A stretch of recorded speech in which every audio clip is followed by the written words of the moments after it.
It is Sunday, December 17th, 2017, and welcome to Flicker Effect. This is episode 237. I'm David Lotz. Joining me this week is Bobby Jackson. Hey, what's up, everybody? Yasha Wilson. Hey, everyone. And Michelle Hillard. Hi, everybody. What is up, guys? Christmas is upon us. Star Wars is up. Christmas is a backseat at this point, Michelle. Okay. I think it's just because I'm just like, oh, Star Wars. Okay, we're good. The goal is to see next Star thing. Wars. Like, the I'm goal like, is to see Star Wars again. You had all the anticipation leading up to Star Wars. Now that it's happened, you're like, okay, now I can think about Christmas. right. I kind of feel like, okay, Star Wars is done. Okay, we're done. Now I'll finally do some Christmas shopping. Christmas is coming. And I think that's where I'm at. I'm just like, oh, okay. What is next? It was a Christmas miracle is I next. put up Okay. the tree before the movie came out. Is that a real statement? Or No, actually, I had it That up is like complete the false. day after Thanksgiving. I had it up. Somebody was giddy because he was like, I got 2 young kids. We're getting Christmas started right. Yeah. Well, that's awesome, actually. Yeah. No, I had the lights on the house. I wasn't turning them on yet, but I had them on the house like the week of Thanksgiving, like before Thanksgiving. I started turning them on Thanksgiving night. Tree A went up lot the of next people hate people like you. Do that. Hey, I mean, I wasn't turning them on yet. You were respectful of the I put them Thanksgiving up there, holiday. and I had them ready to go. So Thanksgiving night, boom, they're on. Like, No. doing this. I was literally talking to someone maybe a couple weeks ago, and they were saying how they don't think you're supposed to actually turn them on until the month of December. So everybody has their Everybody's different, rules yeah. about it, but yeah. I've always that's taken all the point great. of view, Can we like, dial it back in, folks? Let's dial it back in. We're supposed to be talking about well, real Star quick, Wars. I'm going to say, my I need point to of hear view what is everybody else always is when I thinking see about this Santa movie. at the Macy's Parade, it's fair game. Like, once the Macy's Parade is finished, Santa finishes the parade, boom, I play Christmas music, whatever you want to do. Yeah, I feel like basically between Santa showing up at the end of the parade and basically eating the Thanksgiving meal, once the meal is completed, you are officially into Christmas season. Like that I can respect that. That sounds fair. That I mean, sounds if you like a really very if you legitimate really time. want to push it another 2 more hours, wait till you have pie. Eat your pie for dessert, and then it's Christmas. But I mean, seriously, once the Thanksgiving meal is done, it's on. It's on. You've done your Thanksgiving. You've given thanks. You've loved your family and loved ones that you've only loved for so much time of the year. And yeah. After that, dude, it's on. I agree. All right, like as you were saying, Yasha, we'll dial it back Star in. Wars, The Last Let's Jedi. Yeah. Recensor, refocus. Here we go. Let's hear what everybody thinks. You do know, Yasha, now that you're rushing us to get to the review, that the Bowl of Destiny is going to pick you first. Let it be. If that's what it is, then let it be. Oh, Yasha's right. Yasha's like, bring it on. Bring the heat. it I want to hear on. more than I want to say what I thought of the film. I want to hear what everybody else thought. All right. Particularly you, David, because I know you were just Okay. giddy for this. And if the Bowl of Destiny has any justice whatsoever, it will pick you first. Ooh. Oh, you think she's just. I think that's hilarious. I really need I to do build think she's a robot arm that picks the names out automatically, so it's completely fair. I mean, it is fair. It's The not like honor you have, system? It's not like you I look want- in the bowl when you do it. You No, I always don't. Look away. Right. At least I have, someone in the room with me, watching me to make sure I'm not lying about this. Michelle needs to police this really well. I mean, do we need to start like YouTube videoing it or something? No, Make sure? I don't think we have to go that far. Oh, okay. All right. So, this week is going to be a bit of a special episode. We are going to be talking about Star Wars The Last Jedi, and that's pretty much it. Pretty much. No, that is it. That's all we're talking about. I mean, I guess we'll do a sign-off at the end if we have time, but otherwise, we are talking about The Last Jedi. As always, when we do this sort of thing, we will be doing a spoiler-free review, but pretty brief at first. So if you're listening to this and you haven't seen the movie yet, and you're just curious to know what we think, we will share our spoiler-free thoughts first. But right after that, we will give you plenty of warning, and we will jump into a pretty in-depth, spoiler-filled review, which will be probably the major chunk of this episode. So get ready for that. And then let's, pretty much get into it. Well, Star Wars The Last Jedi was written and directed by Rian Johnson this time around. Previously, he directed Looper, Brick, The Brothers Bloom, I've only ever seen Looper, actually. I never saw Brick. I've seen Really? the Brothers Bloom. I've seen that one as well, and I enjoyed it.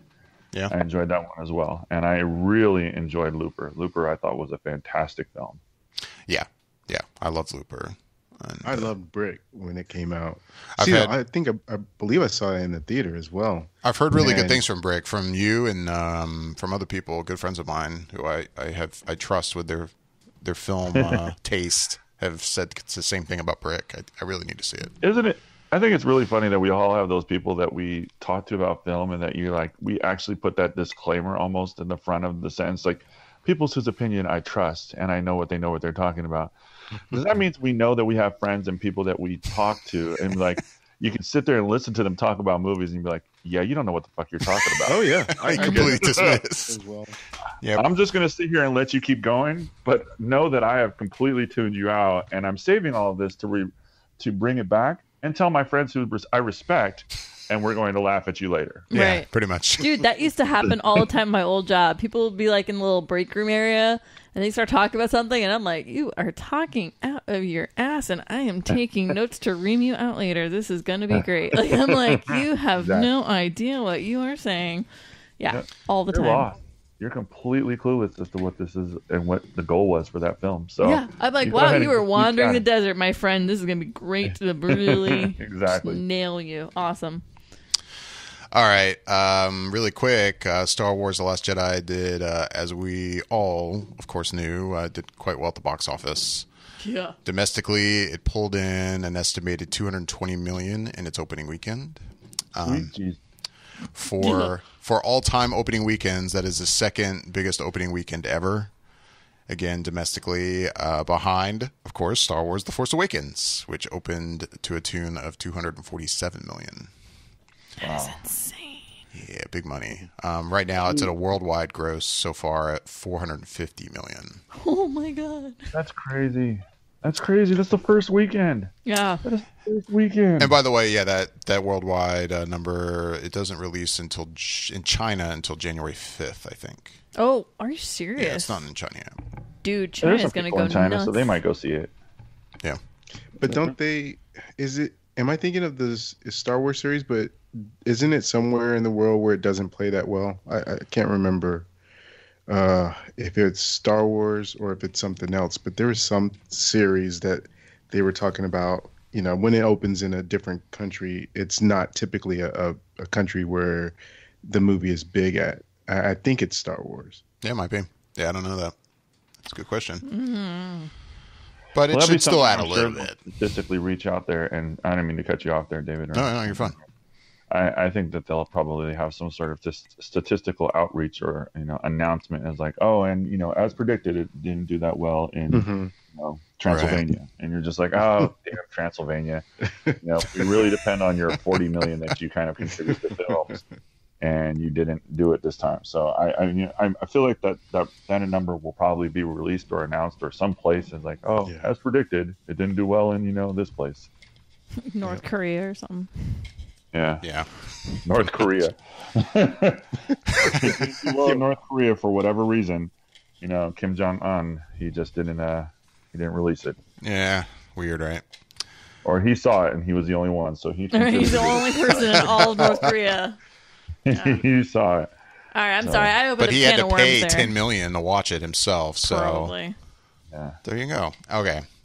So let's get into our thoughts. And yeah, I'm going to consult the Bold Destiny to see who goes first. And that The person is going to Michelle. You want to. It's Bobby. Bobby Jackson. Yes, there is a God. Thank you, Bowl of I thought you were Destiny. hoping that it would be David that goes Hey, first. David or you, Bobby? Come on, let's be real, Okay. man. I am always interested to hear what you say about films. We have spent many a lunches just sitting there pining over films and destroying them or praising them and talking about them. This is just as big of a treat for me as it is for the David to go first. No offense, Michelle. I was just No. excited to hear when you did the Beauty and the Beast, because you completely isolated yourself from everything about it. So that was your movie. This is David's, and Bobby, when Avengers comes out, I'm going to be really looking to you to hear what you have to say as well. So I can't wait for that. But anyways, I'm excited to hear what you have to say. Okay. Well, with that, it was weird because I partly didn't want to go first this week because I didn't know if I would be able to just do our short review in a short, concise way, or if I wanted to talk at length about it. So I'm just gonna maybe just do a shortened version of it and get into the meat of the discussion once we do spoilers. And disclaimer, I have seen the movie 3 times at this point. Holy So cow, Bobby! I've definitely done my It's due only diligence Sunday. as far as being able to add to that box office. Only I've done my Sunday, part. dude. Man, you are a beast. So obviously, no sense in going into the pre-ramble. We all know we wanted to see this forever. So my take going into it was I really didn't feel like I had any expectations because after that first trailer, I didn't watch anything else. So I didn't know much else. So I didn't have the same sort of, okay, I want to see this, I want to see that, and the other. I just went into it, was like, okay, tell me a story, Ryan Johnson. I want to see what you have for me. And I came out of the movie and I liked it, but ultimately I had this weird sort of feeling about it where if you go and have dinner and you see something on the menu that looks really, really good and it sounds good and everything has the right ingredients and you eat it and it tastes good and you liked it, but you don't feel completely satisfied. That's kind of how I feel with this Star Wars film. So that's all I'm going to say right now, and I'm going to get into the rest of it once we get to spoilers. Well, that's it. That was Bobby's shortest review Nice. I've ever heard in my life. That is the shortest thing I've ever heard him say. I actually feel a little cheap and kind of used about that. I mean, Because every time I go into detail, you guys all say, well, what kind of scraps did you leave for the rest of us? So I'm like, well, I'll let you guys get into All right, it Bobby's a got little a bit point. more in the I beginning. just can't with you, Bobby. You I'll change wait. up these rules all the time as to how much you're I going to gotta give keep you on your toes, Josh. I can't be predictable now. It's just a mean tease. It's just a mean tease at this point. Well, that's great. That means people are going to listen to the rest of the episode. Yeah, to I was hear gonna what- say there's gonna be a lot in spoilers. I mean, we're taking our time in that section, so I feel like we got the gist. Bobby's got a mixed feelings here. All right. All right. Well, who's next? It's me. It's Yes. David. It's Oh, the saints be praised. Thank you, Lord. Let's hear it. Let's hear it, huh? Okay. You know what, God, Bobby, you took the words right out of my mouth with everything you said. No,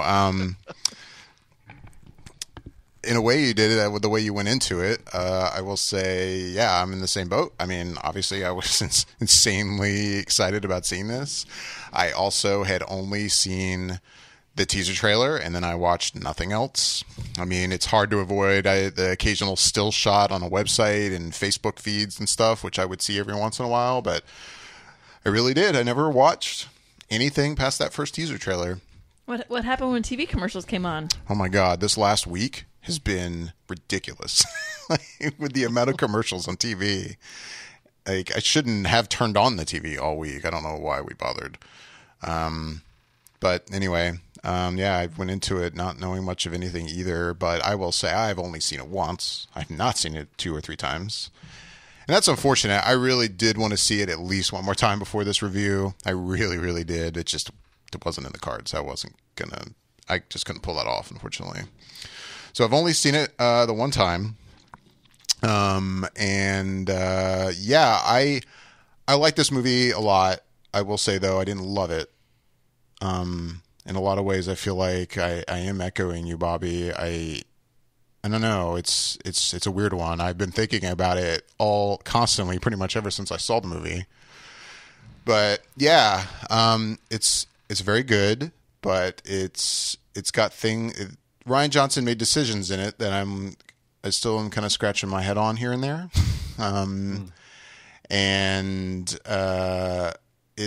I will say it's for a Star Wars movie, you know, when if anybody had a complaint about Force Awakens, which was, it's kind of a rehash of A New Hope in a way.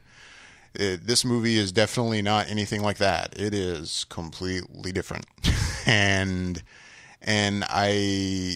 in a lot of I don't know. In a lot of ways, I think that's great. But then in other aspects of the story, I'm like, oh man, this doesn't feel very Star Wars, and I don't know. And again, I'll get into it in spoilers, but I will say, yeah, my basic review is that I thought the film's very good. I mean, there's no doubt I want to see it again, and I'll be curious to know what my thoughts are after a second, a third viewing, and then as time goes on, I mean. And I watch Star Wars movies over and over again. I mean, it'll be interesting to see where it settles kind of in my kind of ranking of Star Wars movies. But the one thing I'll say right now is that I definitely enjoyed The Force Awakens more than this. Really? I really enjoyed The Force Awakens. Too, actually. What was that, Bobby? I'm right there with you. I mean, I want to say, too, I mean, I said this when we first reviewed The Force Awakens, that I love that movie, and to this day, I mean, I've watched it now many times since, and the more I watch it, I think the more I enjoy it. I mean, yeah, there's things about it that, yeah, you know, again, you know, the mirroring of some of the plot points of A New Hope, yeah, it's there, but that's stuff that just doesn't really bother me because the characters are just so good in that movie, especially the new characters. I really, really enjoy The Force Awakens a lot. And yeah, I would have to say I walked out of The Force Awakens happier than I walked out of The Last Jedi. So that's my thoughts. Wow. With that, I'm really hoping it's Yash in it. No. It Please is Michelle. Let it be Michelle. Oh Let it be man, Michelle. it is me. It is Michelle. This is so awesome. This is turning out to be the best day. This is so awesome. I was just so happy. I'm Wow. never gonna go last. I feel like you do all the time, actually. That's why I'm like, Really? man, yeah. I love how we all think we always go first all the time. I know, right? Our sense It's of our probably sense pretty of fair. I was gonna say probably is because I feel like our senses are all wrong. But anyways, okay, Yeah. so The Last Jedi. And I hate to be like, oh, same as you guys. And I'm saying same as you guys in that I basically saw that first teaser trailer and I didn't watch any other trailers after that. So anytime a commercial came on the TV, I would turn my head, close my eyes, and make noises in my head to tune it out. There's a few times we went to the movies where I would leave the theater for the trailers and then come in after trailers previewed and then watch the film. Just so I can avoid it. I did that with Thor? Yeah, Thor Ragnarok. I did that. Oh yeah, well you ran out. Yeah. Yeah. I've completely avoided it as best I possibly can. Anywho, so I went into this film also with really no presumptions on what was going to happen. I will say, from what it sounds, in the end, I think I enjoyed it more than you and Bobby did, David. I think I enjoyed it more than David and Bobby. I will say, I watched it. I'm in the theater. And there's definitely moments where I went, okay, so that just happened. They're going that way. Okay. And then I feel like it was just one of the films that I really kind of had to sit and think about and think about how I felt about it moving forward. And as a whole, I'm okay with a lot of the decisions that were made. There's a few that I'm like, I get it, but I wish that didn't go that way. But I get it. And I have to say, I feel that moving forward with the franchise, the decisions that were made were a good call. And I'm happy with it. And I think it's a good film. And I don't want to be like, oh, I loved it. But I'm under I loved it. Like, as weird as that is. Like, the more I sit and think about this film, I'm like, I'm really pretty happy. Now, having said that, I've only seen the film once. I would really love to sit through this one more time now that I've really had time to, like, think about things and just let it, like, sit inside of my head. Do I have some issues with things? Yes, I do. There's definitely segments that I just think are not necessary, and like I said, there's decisions that were made that I was like, I don't agree with that decision, but okay, but I don't agree with it.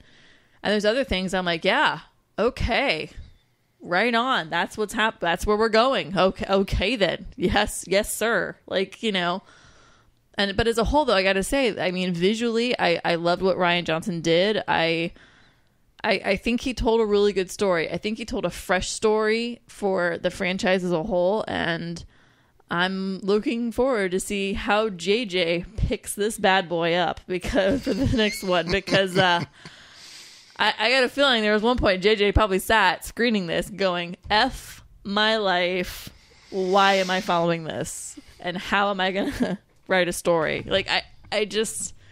It's going to be interesting. It's going to be interesting moving forward. And in a way, I'm excited for the possibilities that can be coming out of what's happening. So not love, but not far behind love, believe it or not. So, yeah. All right. Yasha, Bravo. That leaves you, buddy. Bravo, Michelle. To share in the sentiment that David first started, I mean, Bobby pretty much said it all when it comes to this, without even saying much. I've seen this movie twice now, and I enjoyed it. I enjoyed the movie. I do have some issues. There was parts of it that felt very much like Star Wars, and that parts that kind of seemed to lag in the sense of Star Wars. I enjoyed Rian Johnson's vision. I enjoyed his story. I enjoyed the progression and the development of the story to move past the Skywalker family. I enjoyed the movie, and that's pretty much what I want to go with without getting into spoilers. Yeah, I mean, I do have some thoughts on some certain aspects and some parts of the film, but for the most part, I really did enjoy it. And even after seeing it a second time, I really did. I still enjoy it. I still think that it was a good story. I still think that it was fine. And yeah, I'm with you, Michelle, too. Like, I think JJ's sitting there and he's just like, I mean, he's probably already started writing and talking to Rian Johnson even before this came out. And he's just like, okay, what in the hell do I do now? Type of situation. It's just like, where do I go now? What am I supposed to do? And I really liked it. I think I need to see the previous one, the Force Awakens, another time, because I've only seen that one once. Oh, and wow. David, since you've talked about seeing it so many times and how much you enjoyed that one, it makes me want to go back and watch it again. But this, I really liked it. I really did. I thought it was a fun movie for what it was. Like I said, there was times when I felt like it was very much Star Wars, and there were times when I felt like it was lagging in the sense of that. So I'm interested and excited to see what they do next. And that's all I'm going to say. So if I were to guess, it sounds like I liked it the most out of the four of us, and then Yasha, and then Bobby, and then David. I don't know. I feel like Bobby and I are pretty close, I think. I don't know. I mean, that'll maybe come more to light in spoilers. I know. I'm trying. I'm like, from what I can tell, that seems to be the rankings. And I got to say, that makes me happy that Bobby has seen it 3 times. And sounds like he feels the way I do, because since I've only seen it once, and yeah, there's no doubt I've kind of looked around and I've found some thoughts on the movie that are less than thrilled. But I mean, like at least for me, when I've scrolled my kind of social media stuff, I've seen a lot of unbelievably excited people super, super happy with this movie. Mm-hmm. So of course it makes me feel like, am I just like a grumpy old man? Like is something wrong with me? Yeah. I've only seen it one time. Maybe I'll see it again and go, oh, David, it was just expectations. It's actually really great. But now hearing that Bobby's seen it 3 times and sounds like, at least from what I can tell, is kind of in the same boat as me. I'm like, okay, maybe I'm not nuts. So. Well, I mean, and I also.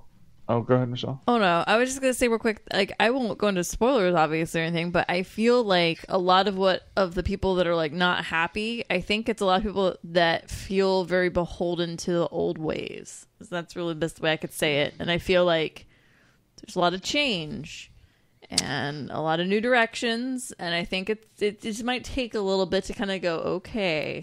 I mean, I think that's somewhat true. I don't know if that's completely fair to say. And I'm giving this a very washed over opinion because I can't really say what I want to say till we get to spoilers, but I feel like that might be some of what I'm hearing on the internet is people are just, I think a lot of people are just they're holding on to the old way. But one thing we haven't discussed in our non-spoiler review yet, and I'm going to go ahead and come out and say, actually, I'm fine with the porgs. I kind of like them.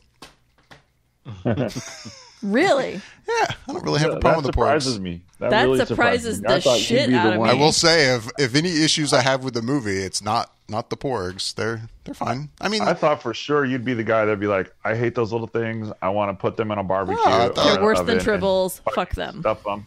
Star Wars needed their own tribble, and now they have it. Yeah, got the porgs. They do. Gotcha. What were you going to say? I was before just going to say, off? like, in addition to like what you guys were talking about, this has nothing to do with really anything, but it's like I too watched the initial trailer and pretty much didn't go out looking for anything else. Right. Like even when it was there, I just kind of like ostracized myself from it.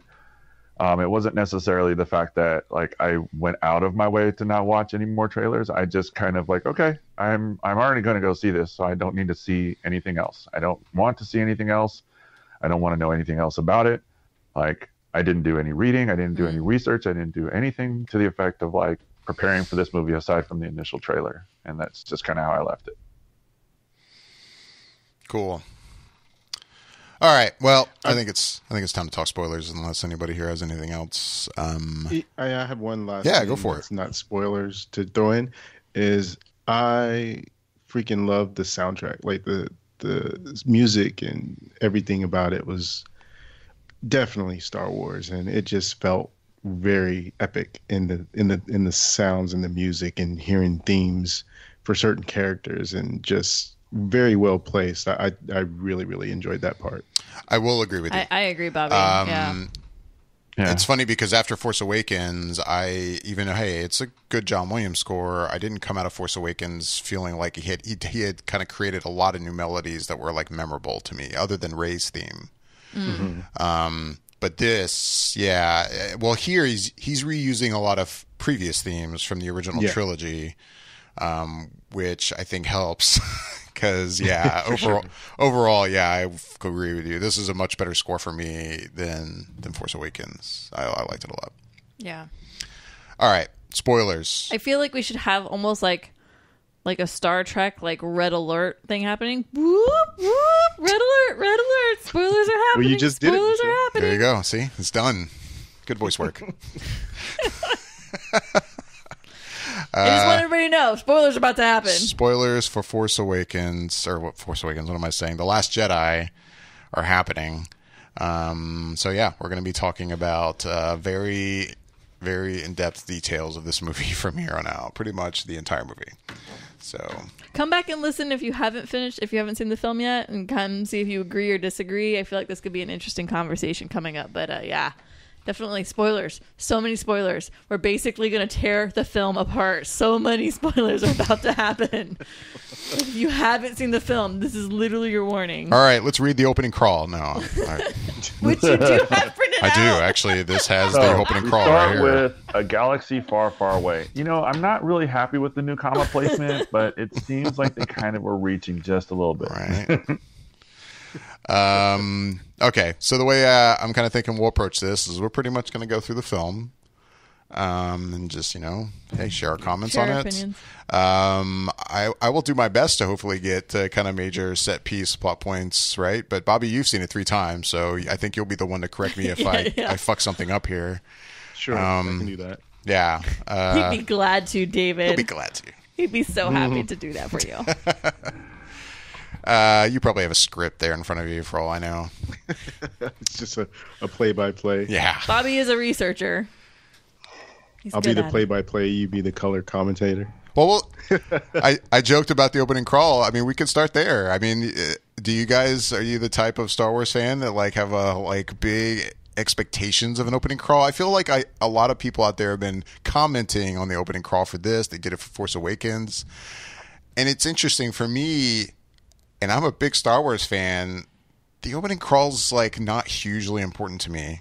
It makes zero difference to me, in my opinion. Honestly. I don't know, but I feel like a lot of people get really opinionated about it. Yeah. And I'm curious if anybody here has any particularly strong opinions about the opening crawl here. I really don't. I read it and I'm like, okay, great. Cool. Yeah. It's one of those you go, kind of how I'm feeling awesome. about it right Moving now. along. We've spent enough time on this. Let's get to the goddamn movie.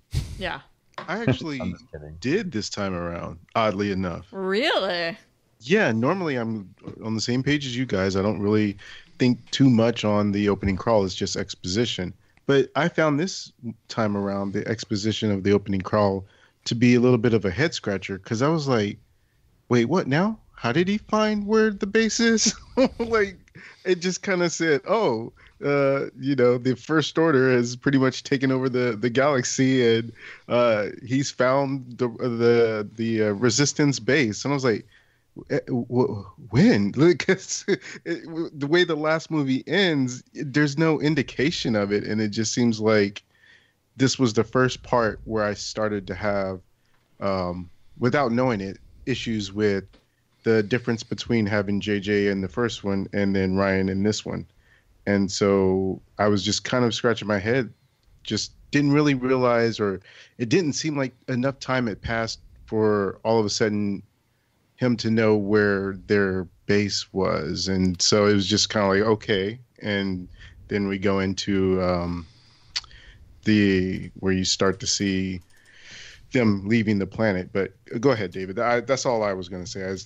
I did actually have a thought about the opening crawl this time around where normally I don't. Well, now that you say that, and now I'm trying to remember the specifics of Force Awakens, because correct me if I'm wrong, I thought the idea was at the kind of Act 3 of that film that they were kind of energizing Starkiller Base with whatever star they were sucking into the base, with the anticipation of that they had already found, I thought, the base, and they were going to basically destroy it next. And that's what they were trying to stop and destroy Starkiller Base before they did that. Wasn't that the case? You could be right. It's been a while since I've seen it, so I will go ahead and accept that as fact, because otherwise it didn't make any sense to me. So I'm going to go with what you said. I think that's the case. I'll research it later. Yeah, now I'm almost going to try to see if I can figure that out as we do this, but I think that's what was going on, because yeah, it seems that as far as I can tell, basically this movie is starting, and it's been a very, very tiny little time period between Force Awakens and this film. And even though the First Order was basically in retreat at the very end of that film, they knew what they needed to know. But with that said, I get what you're saying, Bobby, in that like the very first line, apparently, of the crawl is "the First Order reigns," and that gives you this impression like it has been some time. Like, okay, after all those planets that he destroyed with Starkiller Base, even though the base is now gone, they have been kicking ass and taking over, and it right there from that first line, it gives you this impression that it's been a little while, right? But apparently it hasn't. So I don't know. But yeah, otherwise I'm not a big like opening crawl. I don't know, whatever I would call myself if I were big into the opening crawl. It's a face value thing for me. I read it and I go, okay, this is what it is. This is where we are. Moving along. And then from there we go into this. Yeah, they're trying to escape the base, and First Order shows up, and it's the whole kind of bomber scene. And I actually was pretty happy with that whole opening, with the exception of, I mean, right off the bat for me, we get our first snippet of humor in this movie, and to me, that first bit of humor between Poe and Hux. I mean, don't get me wrong, I love humor in Star Wars films. I think it definitely has a place. There's no doubt it does. There's been a lot of humor in these Star Wars movies. But this, I have to say, my immediate reaction to it was like, this feels like Marvel humor. Like, this doesn't feel like this. This seems like a stretch for a Star Wars movie. It seems like this. It immediately took me out of what I was seeing. I can basically one-up you on this. I will say one of my biggest faults with this film, as a whole and overall, and I do mean sweeping, is the humor in this film. It's probably my number one complaint. I feel like a lot of it feels very forced, and a lot of it isn't just kind of fun, witty banter. It's almost silly. And that scene is definitely one of them. And I was just like, wow, this is really silly. Like, Poe's a kidder. I'm with that. That's fine. This is just silly. Like, I'm sorry. I know that Star Wars is for everyone of all ages, But just because it's for everyone of all ages doesn't mean we're all 7 years old. Like, it just was like, wow, this is really silly humor. And I feel like that happened a few more times as the movie went on. And I felt like there's a lot that was very forced and not funny. And that's probably my absolute biggest complaint of this film by far. I mean, I have a couple others, but that one was like, I feel like that one kept slapping me in the face as the movie went on. I was like, wow. And I'll say, you know, because we saw this movie together, Michelle, and you can correct me if I'm wrong, but as all the humor in this movie played out, I felt like there were very few times that our audience in the theater reacted to it. Very few times. Like, for the most part, I feel like a lot of the times a joke was tried to throw out, like, our theater at least was pretty quiet. Yeah. Like, to most of it. Yeah. So anyway, I don't know. You know, it's funny you say that. My theater actually loved it. Both times I heard laughter. Really? Nice. Yeah, I actually enjoyed the joke between Hux and Poe. Like, I thought it was fun. Like, I mean, you know, now that you say that it sounds like Marvel humor, I guess I was like, oh yeah, I guess it kind of does sound like Marvel humor. It did feel a little bit etched in there, per se, opposed to just kind of being natural and organic. But I that being said, I still thought it played. Like, I thought it was funny.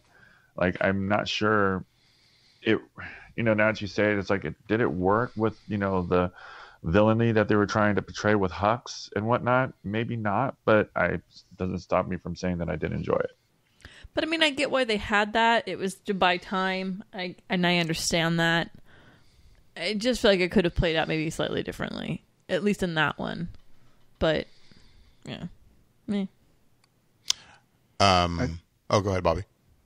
I just thought that with the way that the character Hux is and the way Domhnall Gleeson plays him, he's over the top with the character in a way that it just I can see where they were going for, and with Poe and the interaction between the two, and on the page it works, but in the execution it just made me feel a little uncomfortable. It just felt like it went on a little too long. Like, maybe a little bit of it could have went and I would have been okay with it, but it just felt like it was just a beat or two too long on it. And I was just kind of like, this is weird. I don't like it. And then I just kind of was like, oh, okay. And I guess we'll get to it in a little bit, but it just really makes me wonder if there's this galactic First Order out there that's taking control of planets and everything, and you have General Hux as your military leader. The resistance, even with 10 people, should be able to overtake the First Order again, because he's not shown me any kind of leadership that he has the capability to lead a large force and be effective. I just don't see it. He just doesn't have a commanding presence to me. And I don't know if that's by design with the character or not, but he just never really resonates as a leader. He feels like a lackey to a certain degree. Mm-hmm. Right. I think that, you know, you're a little bit right there, Bobby. I don't think he necessarily is a leader per se. I think he's more of just a yes man. Like, I think that's literally what his job is, and he's there as an executor. And Snoke even says it halfway through the film or whenever. He's like, you see why I keep these, you know, people in realms of such authority, because they almost are like to the point where they try so hard, but their efforts going to go unrewarded constantly. It's like holding a bone in front of a dog, and it's just like he's just there to do like the menial tasks. Well, you're right, and I say that, and again, I don't mean to jump ahead, but the captain or general of the Dreadnought seemed like he would have been pretty suitable as an actual leader. Right. Yeah, I would agree. In the hot second you First see that Order, dude but- on film. Yeah. But yeah, we'll get there, I guess. But I will say the rest of that whole set piece really worked for me. Oh, yeah. The whole bomber sequence, and basically they're down to one bomber and the one girl trying to make it happen, and yeah, maybe it's a little convoluted. The whole thing is just trying to get it to fall down and grab, but it worked. Like, I was totally tense. worked, dude. Like, I was like, dude, this is the suicide mission of all suicide missions I've ever seen in my life, and oh my god, I hope she pulls it off, and I feel so bad she's gonna die, but oh my god, I hope she pulls it off. Like, I'm watching, I'm like, oh my god, oh my god, she's got to do this. 100%. She has to do this. 100%. That actual opening scene with the X-wing and whatnot, that felt like Star Wars to me. Yeah. Him flying around was very Star Wars for me. I was just like, this is epic. Like, this is so awesome. Like, and I just couldn't get enough of that. Like, that opening scene was brilliant. Yeah. It had a very Rogue One feel to it, that opening scene. Yes, it did. Yes. Which was a good thing. Yes, definitely. And I mean, that's pretty much the opening. I do like the kind of moment where once Poe's back on the ship, like Leia slaps him and you're demoted, and I enjoyed that. That was that was a good moment. And then I mean, that's pretty much it, unless anybody has anything else there. And then from there, I believe we jump right back to where Luke and Rey are, right? Well, I mean, it kind of picks up where John Boyega's character was. He wakes up. And he wakes up, and he's like, he wakes up, and then when he's where's Rey, then we jump back to the island. Right. And again, that was the part that was, I think, played for humor, but I don't think in any of the audiences I was in, anyone laughed at that. Him like leaking the fluid everywhere and falling out of the bed and all that. I don't think that really played over well. I don't think it played really well. However, I could see kids loving the crap out of that. Like, you know what I mean? Mm-hmm. I feel like young kids would think that's just the funniest dang thing ever. Right. Yeah, I could see that. But I don't think there were really any kids in my screening. So I was going to say, I don't think there were any children in the screening. So, you know. But, I mean, overall, I could see in the future, like looking back, like when I was a kid watching Star Wars, there were silly things that I laughed at then, and now I'm like, God, that was dumb. I can't believe you still think that was hilarious. But it sounds like your son was beside you, Bowie? Yeah, today when I watched it, and he didn't have any reaction to it. So, and I saw other kids in the theater. I didn't really hear. They could have been sitting further away and laughing, but I didn't really hear any reaction whatsoever. I chuckled. I'm not.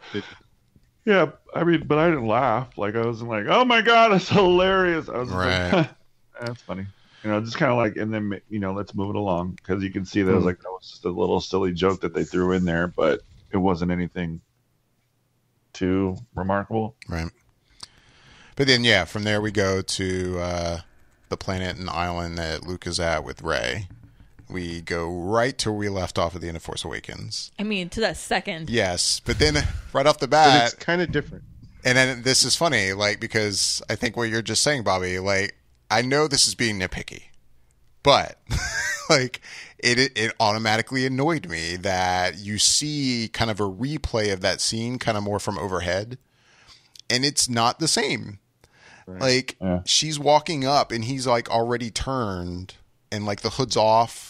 Like, the timing of everything is not the same as Force Awakens. Like, trust me, I've seen Force Awakens enough. I remember how it plays out, and it's like, no, like, you didn't have the hood off yet, and like, she wasn't holding up the lightsaber at this point. Like, why do it differently? Like, that annoyed me, and I know that sounds kind of nitpicky, just stupid, but I don't know. Right off the bat, I'm like, oh, what the fuck? Yeah. No, I noticed that too. I noticed it too. So, and I've only seen the movie once, so. I can't imagine what you felt like when you saw it. I was like, well, that's different. And then that we see the scene play out, and this was a huge moment at the end of Force Awakens. Like, that's the cliffhanger we're left with. And it's played off by him throwing the lightsaber over his shoulder and walking off. And again, it's a moment where I feel like it's supposed to be a bit of humor. It's also, it almost feels like a bit of, you know what, everything that everyone is like expecting, it's almost like that's a symbol for how this movie's going to play out. Like, everything you expect to happen in this movie, you can throw that right out the window. Yeah. We're just doing our own thing here. And that's what it seems like they're doing there. And I don't know, I think there's something about that, though, too, that just was like, oh, man, really? Like, I don't like how it really took away from that moment of the end of Force Awakens. I feel like it really... all the emotions that were happening with the connection of the two of them on the island and just everything. And I feel like it really downplays it and degrades it to a point that you're like, oh, well, shit. But then, when you compare it to, well, that's basically a symbol for the rest of this film, I get it. But did I think it was funny? Again, that's another thing. I was like, I don't think that's funny. Like, I don't think it's funny that he just chucks the lightsaber over his shoulder. Like, I'm like, Right. I was like, oh, wow. And this is what I'm saying. I had a lot of, oh, wow. So that happened, like, throughout the whole film. Like, it just, like, that was my thought process a lot. And, you know, we'd only been watching the movie for a little bit at that point. And when I take that and add it with the whole, like, moment with Hux and Poe early in the movie, there's a part of me that feels like, I feel like I'm almost watching a Star Wars parody film at this point, and not an actual Star Wars movie. You've had two jokes completely fall flat on me in like a 12-minute time span. Right. So yeah, I felt similar in that way as well, because it didn't necessarily bother me within that moment, but again, it was one of those things where as I started totaling up these things as they were happening in my head of, okay, they did this, they did that. And it started to give me a weird sort of feeling about it, just because of the way things were starting to shake out. And it felt like, I don't know that this is the case necessarily, but it felt like with everything that JJ did and anything Ryan didn't like, he was like, I didn't like that, so I'm going to write that out. I'm going to write this out. I'm going to undo this. It's like when a president comes in and does all these things and then his administration leaves and a new one comes in and they're just like, you know what? I'm going to undo everything that last guy did just because I can, and tell it the way I want to tell it. And that's what it started to feel like. The seeds of it was starting to feel like that at that point. Yeah, I mean, I fully plan on basically expressing what you just said, because there will be many more examples as we go through this movie of decisions that Rian Johnson makes, where it does feel like stuff that Abrams tried to set up with Force Awakens, now that Rian Johnson had kind of free reign to write and direct this himself. And I mean, obviously he consulted with like the Lucasfilm Story Group and everything, but pretty much he's on his own here. Like, he was just like, no, screw that. Like, I know you kind of set this up, JJ, but I'm going to now just completely make a really hard 90-degree turn here and do this and do whatever I want. And I mean, obviously he has a right to do that, but some of those decisions I didn't care for. Right. And obviously we're going to go through more stuff, but this is where, in an essence, I'm happy, and we'll get into this obviously, but I'm happy that he basically was like, let's move on past that. Because I feel like with Force Awakens, there was so much holding on to the old. And there's just so much holding on to, the original 3 films. And like, I think it was just trying too hard to be like A New Hope and be like the other 3. And this is basically the way of saying, you know what? We're still Star Wars, but we need to freshen it up, dude. We can't just keep retelling the same story over and over. We can't have the same stereotypical bad guy, the same stereotypical, smuggler, bounty hunter. He's trying to freshen it up a little, bring a little bit of life, I think, to the franchise, and that I like. And I'm saying this, and I'm gonna tell you, I'm watching the film, and when he'd make these decisions and they would happen in front of my eyes, I'd be like, oh, and it was startling at first because it was like, oh wow. But then when I would think about it, I'm like, I'm okay with that. Like, I have no emotional ties to this person. Like, I don't really care. Like, that's fine. Like, moving forward, let's keep it new and fresh, but still with some of the same energy from what the idea of what Star Wars was really about. It's about a bunch of people that are really no names, and they're all just doing the best they freaking can to save the universe. Right. And that's what I think at the core it is. And I like the new freshness that this movie is bringing to it, because I feel like with Force Awakens, there's a lot of the same of the old. That's just all my opinion, though. No, I agree with you, Michelle. Like, I think The Force Awakens was essentially just another a redone version of, or a reimagined version of A New Hope, per se. And it worked. I really enjoyed it. I thought it was great. I enjoyed it too. And this one, it's just, like I said, it's just, I really feel like this is, okay, we've examined to death the Skywalker family. Yeah. Let's start looking at some new characters and start looking at some new options and some new, demographics and new people that we're going to bring in, and new interesting characters. Like, they all have depth too. So let's kind of look at them. And I really think that's kind of what was going on. And I enjoyed it. Like, I really, really did. I thought that was a great addition and a great way to do it. Like, moving past the Skywalker family and moving into a new world, whether it's with Rey being the forefront or, you know, moving forward from that. So. Right. Let's continue on this fun fest. So yeah, the rest of the scene, it kind of plays out where Rey is kind of following Luke around, sees his daily routine. Which I liked. I like some of it. Really? I mean, I will say, like, for one thing, I am happy that this movie does use a lot of practical creatures, and I like a lot of them. But then there's, like, for instance, the moment where him milking this creature to drink something, and drink the green milk. Yeah, and for me, I'm like, you didn't think it was a cute little throwback to the blue milk? It didn't work for me. No. No. I didn't need to see how milk is made. I didn't need to see that. Like, don't get me wrong. It's like, I'm not grossed out by it. It's just like, I don't know. This just seems, again, like kind of silly and see, I didn't mind it. I think for me, it was just, this is just how his day goes. And she's just having to follow him and all of the boring, stupid shit he's got to do every day. Fishing, it was just literally that one part was like that one part. I didn't but it like for. harkens back to his farm boy days. Like, he had to go milk a thing to get milk. Like, you know what I mean? Like, this is almost back to his traditional life that he grew up in. Yeah, but I'm just saying. All I'm saying is my reaction to that scene, and the one time I saw it, I was like, this doesn't work for him. This doesn't need to be here, basically. This feels weird. It feels out of place. It feels odd. It just, I don't know. I didn't dig it. Sorry. Would you rather have watched him boil the water from the ocean to make clean water for him to drink? Maybe. Yeah, that's fascinating to watch. And then, where did we go from there? We probably ended up back. Bobby, where did we go from there?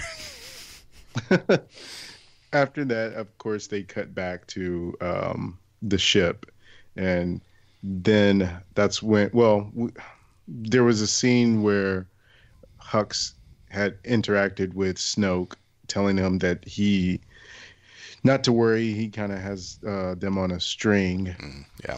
And we get back to that scene where essentially the First Order has followed the Resistance in hyperspace to their next location that they were trying to get to.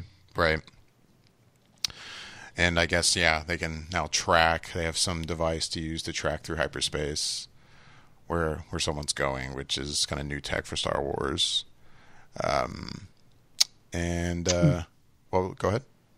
I was going to say, the one thing I didn't understand about that is this was the first part of me seeing a pattern where they do that thing in TV shows or movies, and it's just a tried and true staple where no one seems to be talking to one another. There's like no communication.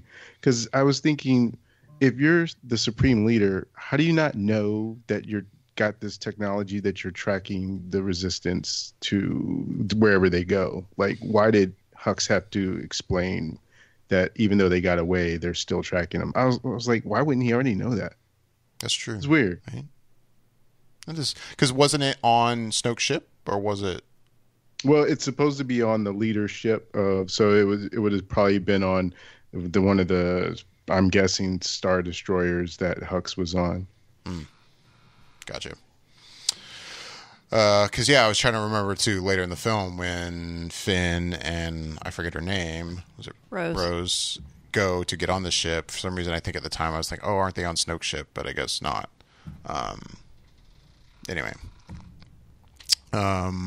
So I mean, there's really nothing here that I had any particular opinions on. Like when it came to them, like the whole tech of them chasing through hyperspace. Okay, I'm fine with the new tech, I guess. And Kylo's in getting rid of his mask and hissy fit. His little hissy fit with that, and oh, Kylo. That was the other part of it too. So to me, it was like, because Snoke has that conversation with him, and he's like, "Take that ridiculous thing off," and it was like, "So Ryan Johnson, tell me how you really feel about Kylo Ren's mask." Yeah, right. Obviously, after that, he never wears it again. So it's just like, maybe that JJ liked the idea of that being something cool and throwback, and yeah, you can maybe say rehash of what we had with the original trilogy, but then Rian Johnson was like, I don't really like the mask, so I think I'm going to get rid of it. It does seem like a statement, which in a way you didn't even have to make it, because there's no doubt that the way that The Force Awakens ends, we could have never seen the mask again. I mean, no, yeah, totally. I mean, he ended up going out and having a fight out in the forest, and he obviously didn't have the mask with him. Right. He had to be, I assume, picked up by Hux. Like, how did he even get the mask back? Like, he left Or he it had behind another one somewhere, made or something, or that. I guess whatever. he made another one. I mean, sure, but it is a funny moment where it does seem like Rian Johnson is going out of his way to kind of make a statement on, I don't want the stupid mask. We're getting rid of it. Yeah, we're getting rid of the mask. You're not a new Darth Vader. Right. Yeah. I didn't even make that connection until you guys said something. I really didn't. I just thought it was him throwing a temper tantrum. Because it's not like he hasn't done it before. Right. yeah, No, definitely. yeah. I think it was just for me. It was just watching him. It was watching him shed the whole Darth Vader-ness of the whole thing, and I was like, oh, thank God. Like I was like, I'm like, this is played out. Like we had this the whole last film. Like I'm like, I'm not watching these new films to watch the original 3 all over again, just retold new faces. I'm sorry. I'm just not. I'm liking the changes. I mean, I want to say in defense, No, I'm like, saying you like it. I'm all for changes. Yeah. I'm just saying the particular choices, some of them in the movie, I'm not a fan of. Yeah. I feel like maybe you're painting some people like, oh, you don't like change. Like, I don't think that's fair to say. I think a lot of people on the internet are not liking the changes. Oh, I mean, I'm sure it's the internet. Well, I know Of it's the course. internet, but I'm saying like I feel like a lot of people are not enjoying the changes. But I mean, I'm glad to hear that you seem to like the change without the mask and things like that. Oh, well, I mean, again, I think I fully expected that before maybe we had seen any marketing for this movie. I remember the first teaser trailer, I think, did show a shot of the mask crushed already. But Yeah. I think overall, before I went into this film, coming out of Force Awakens, I think I just half expected never to see it again. Right. I thought we were done with it already. So that first shot in the movie, and I see him wearing it, I'm like, oh, okay, he's got the mask on. All right. I figured he would have already destroyed it. Maybe we were going to see a shot later on where it was like sitting there beat up. Or I don't know. Anyway. And then, we see Snoke for the first time. And obviously not a hologram, which for the most part I was happy with the way he looked. There was moments like when we first see him walking up to Kylo Ren. Hey, he's a CG character. The way he's kind of moved, some of his movements seem funky, but for the most part, he looked pretty realistic. Especially some of the close-ups of his face and the skin. I'm like, man, it looks pretty legit. But, It looks like he was burned with acid and lost like a portion of his lower jaw. Right. I found him to be very menacing, and Andy Serkis did a really good job in terms of the voice work and just the ILM doing a good job with the effects and making that work. Because I do think that Andy Serkis did motion capture for the character. Yeah. So giving it that same sort of Caesar effect with him actually making the movements, and you could see it in the face in terms of the way Snoke was looking and reacting to certain things, and it played well for me. I really thought the character stepped up from the Force Awakens in terms of his presence and how much thought I gave the character from that movie to this movie. It was a big change and a welcome change, because I think he did a really good job with bringing that character into more of a prominent role and seeing the power that the character has. Right. And then, pretty soon we're seeing the scene where now, like, Kylo goes out in his own X-Wing, or TIE Fighter, sorry. And they're, attacking the Resistance. There's that moment where Kylo realizes his mother's on the ship. He doesn't fire. Another TIE Fighter basically does it for him. We see Leia now sucked out into space, and for a moment, like, oh wow, is that really the way she dies in this? I know, dude. I will say, there was my heart for a second. I was like, that's it? I was like, that's how they're taking Leia out? And I was like, dude, that's not cool with me. And again, I'm saying this as someone who only ever watched that teaser trailer. You know, maybe there's people that watch the other trailers and are like, "Oh, of course we knew she wasn't dead yet. I knew I saw other footage." I'm like, I hadn't seen any of that stuff. Yeah, I hadn't either. And I mean, it was just one of the things. I will say, of the few expectations I went into with this film, I half expected Leia to die at the end of this film. By the end of this film, yeah. So me too. I mean, so when that moment happened, I was kind of like, oh shit, one, we're doing it this early, and two, really? That's how we're doing it? I feel like this could have been done better. Like, that was my gut thing. And then it was like, oh, thank God. Oh, thank God the Force is strong with that one. Oh, thank you, Jesus. Right. But then, yeah, we see her basically save herself using the Force. It's the first time we've really seen her use the Force. Which I'm all for. Like, I think it's great that now we get to see her use some of the power that we all knew she had. Other than just through, like, mind and emotional kind of connections, she's really, like, legitimately using the Force. Right. It was pretty cool.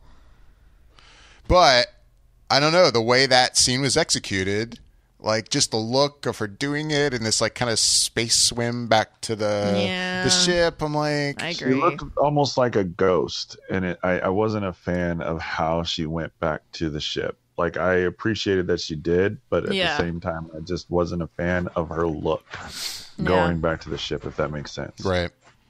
I mean, the scene was pretty impactful. Just the idea that Kylo, at first you're like, oh my God, he's really going to do it. He's really just going to kill both of his parents. And then he doesn't. And it means this moment of like, oh shit. Like, what's up there? You know, it's the first kind of foreshadowing of there is still light in him way the fuck down there, but it's there. Can we just give a props to like Adam Driver and his portrayal of Kylo Ren for just a minute? Because he just, I don't know, like to me, he's really good at holding these emotions, like looking upset or distraught or conflicted. He has mastered holding a tear at the edge of his eye.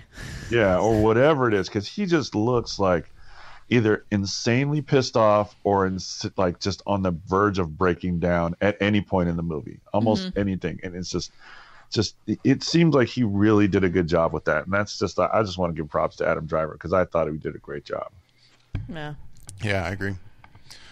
But yeah, ghost floating Leia. Any opinions on that, Bobby? Well, I noticed it.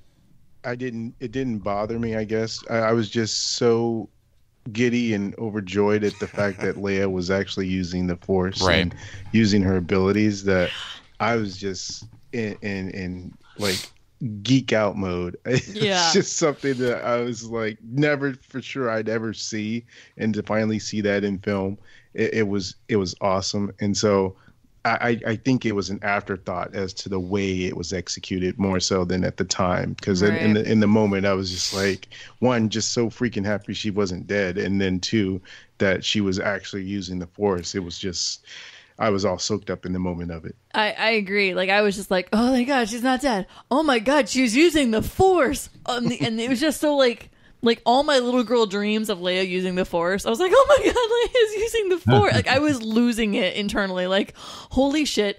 I never thought I would ever see this moment where she's like physically using the Force to do something with herself. And it almost made me giddy and excited in the way that seeing Darth Vader lose his crap at the end of Rogue One. Like, I was like, oh my God, this feels so good. Oh, she's using the Force. Oh, this is almost as good as that. We're so close to that feeling. So close to that place. All right. Sorry. I was excited. I mean, like I said, it just, Leia using the Force. Oh, I was happy to see that. I think it was just the execution of it. I was like, in that kind of moment, using it that way, I was like, this is cool. I'm so happy that we're seeing like now true evidence of like her using the Force. She's got it in her, yeah. But this is how we're doing it. I'm like, I don't know. The little 10-year-old girl inside of me was screaming with excitement. So yeah, that's what I got. And then from there, obviously she is basically in a coma or whatever, and we now have a new leader, Admiral Holdo, played by Laura Dern. A new character in these films, though. I think you mentioned, Bobby, she does already appear in one of the books, right? Yeah, she appears in the Leia novel. Right. And, Okay. it's when I would say they're probably Leia is around, I think, 16 years old at that time when she first meets Holdo. So yeah, that's when they first encounter each other and Holdo's younger than start her? their friendship. Yeah, they're about the same age. Okay.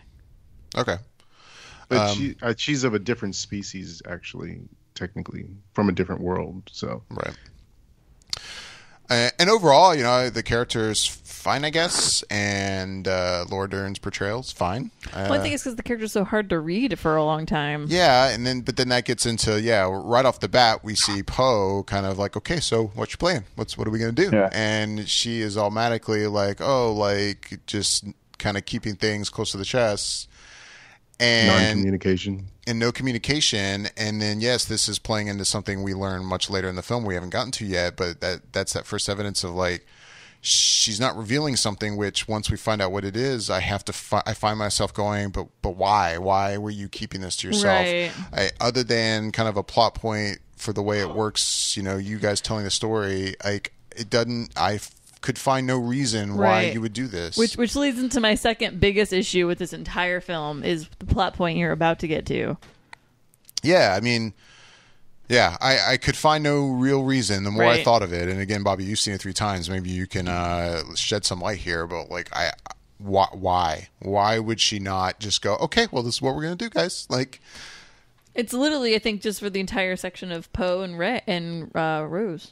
Yeah. Or not Poe, or Finn and Rose. Finn and Rose. Going off and doing the, what, I guess is kind of basically one of the main next things we can talk about. They go off to Canto Bight, which basically a whole part of the movie I could have done without. Oh, sweet. High five. High five to that. High five to that. Amen.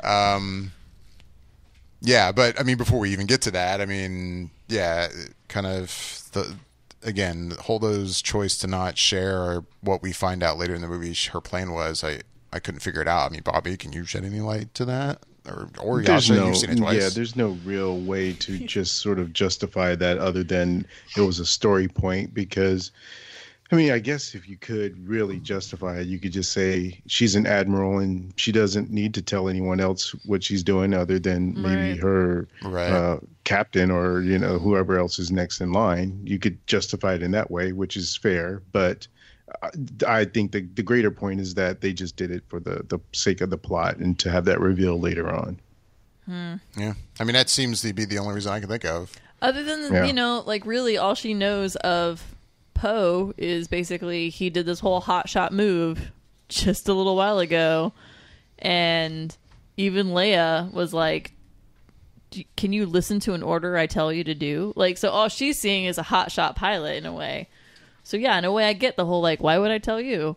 But really outside of that, honestly, it's so convoluted because it's the whole reason why we have the whole next few scenes that just make my face melt. And the sad part is, I like this film, but this is literally my other big issue with this film is literally this whole other section. Yeah, Finn then meets, he's trying to escape at that one point. He meets this character, Rose. They end up, long story short, they end up on a mission together to Canto Bight, which there's Thanks, Poe. There's a casino there, and they're going to find this slicer who's going to help them like hack into getting on board to one of the Star Destroyers to blah blah blah to get rid of the tracker. And first of all, Rose as a character, I'm totally cool with. Like, I like her as a character. She was, I don't know, I enjoyed her just fine. But like this kind of relationship between her and Finn seems just kind of forced for me. I don't know. I think she's a little too damn plucky for my taste. Oh, all right. Wow. Well, I can get her enthusiasm for someone that's just a worker on the ship and really doesn't have any skin in the game, so to speak, and for her to be going on to an adventure and to have some sort of ability to contribute, I can see why she'd be so plucky and, just... The word is plucky. She's energetic. Plucky. She's like the plucky little sidekick. And since we're talking about this, we had this moment, right, where Finn is going to basically escape. Because he wants to go find Rey. Because he wants to go find Rey. He's not just be a complete chicken. He's not just like, fuck, I'm out of here. I'm trying to save my own life. He wants to go find Rey. His concern is that Rey will come back to this whole scenario, and he doesn't want her to, because in his eyes, like, this is doomed. At least I can save Rey. I'm going to go get to her. I'm going to save the chick that I have feelings for, but won't actually admit that I have feelings for. But yeah. While we're talking about this and talking about Finn, and it reminds me, like, something I haven't mentioned, like, Finn as a character in this movie compared to Finn in Force Awakens, which I absolutely loved Finn in Force Awakens. Like, I don't know, I did not enjoy this character as much the second time around, and it really bummed me out because I loved him so much in his first outing that this time around I'm like, oh man, like I just felt like he was not used well. I think for me with this one, I think he went into a lot of situations with a lot of trepidation, because I think whereas in Force Awakens, he's pretty head first and kind of like, yeah, okay, let's do that. And I think he got his teeth kicked in enough times in Force Awakens that when he comes out of this coma, whatevs, he's like, I think he finally kind of is like, he's not throwing caution to the wind quite as quickly as he was in Force Awakens, I think. And I feel like maybe he's going, maybe I'm gonna let's actually think about the situation for a minute. I think he's kind of taking a step back.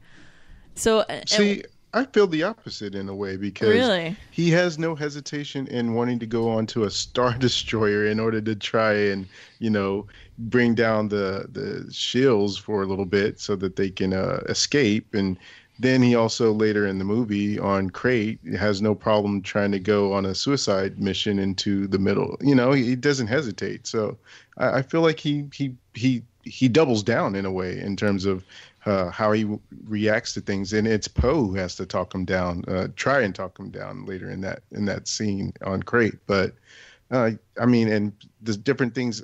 Only time I really saw any hesitation, it seemed like, from him was when they were on the casino planet, the Canto Bight. But I think that's what I'm meaning for me. Is I feel like with the whole, the whole situation there on Canto Bight, I hate. A, but B, I feel like he's very hesitant with everything that keeps popping up in his face on that entire scene, and I feel like it sets kind of a mood for him in this film, in my mind, for the rest of the film. But it is true; it's a pretty major moment toward the end where he is basically fucking on his own suicide mission to. I will give that, and I think he gets to a point, but I feel like it took the entirety of the film to push him to get back, in my opinion, to old Finn. Right. But yeah, then Canto Bight is just a hot it felt so prequel-esque, and just the look of it. And I'm all for seeing new worlds in Star Wars. Don't get me wrong. And obviously, this is supposed to be a very rich world, I guess. And it's 1% apparently. Like it is the 1%, but I don't know. Like there's something about it. Again, didn't work for me. It felt so unnecessary. And when I get to another point, which I actually meant to mention in my non-spoiler review about this film overall, is the film's length, by the way. Like, overall, for a Star Wars movie anyway, this movie is too long. Like, and it played too long for a Star Wars film. Like, I don't know. If they got rid of all the Canto Bight stuff, the film would be spectacularly perfect. And then, like, when I think about the length, if there was anything that could go, it was basically this. Like, it just didn't need to be there. I do want to be the lone dissenter in defending Canto Bight. Oh, sweet. There's going to be somebody. Oh, awesome. Come on. Let's hear it. So I have a plus and I have a negative for it. The plus is that I appreciate the thought that went into giving us a different scene, a different place to explore, because that's always been part of Star Wars, is getting to see new planets and new creatures and stuff. Because prior to that, all we had been exposed to were the interior of ships and the island where Luke and Rey are. And so there wasn't much on either of those places as far as alien life and different things and seeing different creature designs. And I always look forward to seeing different worlds and creature designs and stuff. And so I appreciated that part of Canto Bight. I guess the negative part comes into the fact that they really pretty much Indiana Jones'd it by, if they had never done any of that stuff, the outcome was still the same within the movie. So Pretty much. it was really useless in general. It had no effect on anything. So that was kind of the one bad part that I really could say, yeah, they absolutely could have taken it out, because it amounted to nothing. And I think the other negative part was Benicio del Toro. I could have really done without maybe not necessarily the character. I can understand the character, but I really don't understand the choice of him having the stutter. I don't understand why that was a choice made. And Ryan Johnson was like, yeah, let's have that character have a stutter. It just felt, I don't know, out of place in a weird way. Yasha, you are awfully quiet. Yeah, Yasha, any thoughts on this? That's what I was going to ask next. Canto Bite, I didn't mind it so much. I'm with you, Bobby. I'm not entirely sure. I was surprised, but pleasantly surprised that Benicio del Toro was in the film. I didn't know that he was going to be there. I'm with you, though. I don't understand the choice for the stutter. I don't really know why he needed the stutter. I mean, maybe it added a little bit something to his character, and maybe it was just Benicio's idea of like, hey, I'm going to do something a little different. It might be kind of fun. But he's such a phenomenal actor. It just kind of played for me. Like, it just worked. Like, I was just like, oh, okay. But the whole scene, I understand the building and whatnot. But, obviously, like you said, that is the 1%. I didn't not like it. It was just kind of like moving the story along type of situation for me. I didn't really care one way or another it being there. Does that make any sense? It's like, it didn't affect me probably as emotionally as it did you, David, or Michelle. It seemed like you guys really didn't like it. But to me, I was just like, yeah, all right, whatever. Let's keep it going. Can we get back into what Ray and everybody else is doing? It just seemed like such a not necessary side story. And then honestly, just visually and texturally, the entire thing just played out. I felt like I was watching, Phantom Menace or something. And I was just like, really? Now, having said that, I will say there was one shining moment out of this entire segment that I did enjoy, and it was the local kids that were basically slavers. And in an essence, I like it, and I'll jump back to this later at the end of the film. Obviously, yeah. But I feel like it sets a nice undertone to the future. And that, I will say, is one shining moment out of that entire thing. I go, okay, I'm glad that was in here, because I feel like it's foreshadowing for the future and where this is all going to. Right.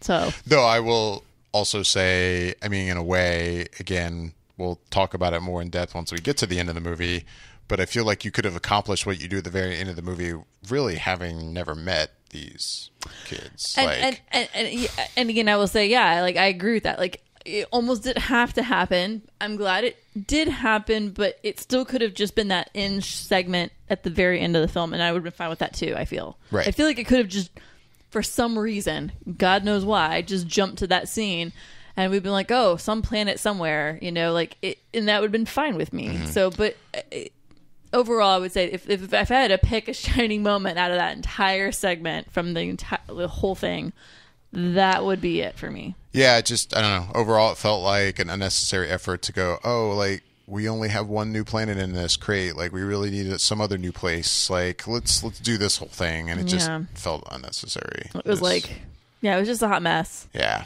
And unfortunately, Finn was involved with it, which, again, I love that character so much from Force Awakens. And I'm like, oh, God, this is his, like, big part of the film is this. I'm like, ugh.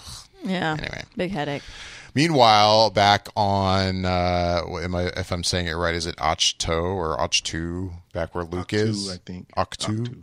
That sounds better. I like that. And Rey is still there, trying to convince him to train her, and then basically R2 seems to be the extra nudge that Luke needs to decide. Okay, fine, I'll train you, Rey. I mean, if Chewie couldn't do it, R2 had to get through to him. Which, by the way. That reminds me, too, that I did love that moment at first with Chewie knocking in that door and so walking good. in, which is the first time, I think, I don't know, there was something about that first dialogue of Luke speaking to Chewie in that room that was like, it's almost like how I reacted in Rogue One when we first hear Darth Vader speak. Mm-hmm. Like, there's something about him when he spoke to Chewie and the way Luke sounded, and I'm like, oh, it was old school Star Luke. Wars. It's old school Luke. It really takes you back to New Hope, like quickly, God, it does. like so quickly. It takes you back to New Hope, and it was just like it was refreshing.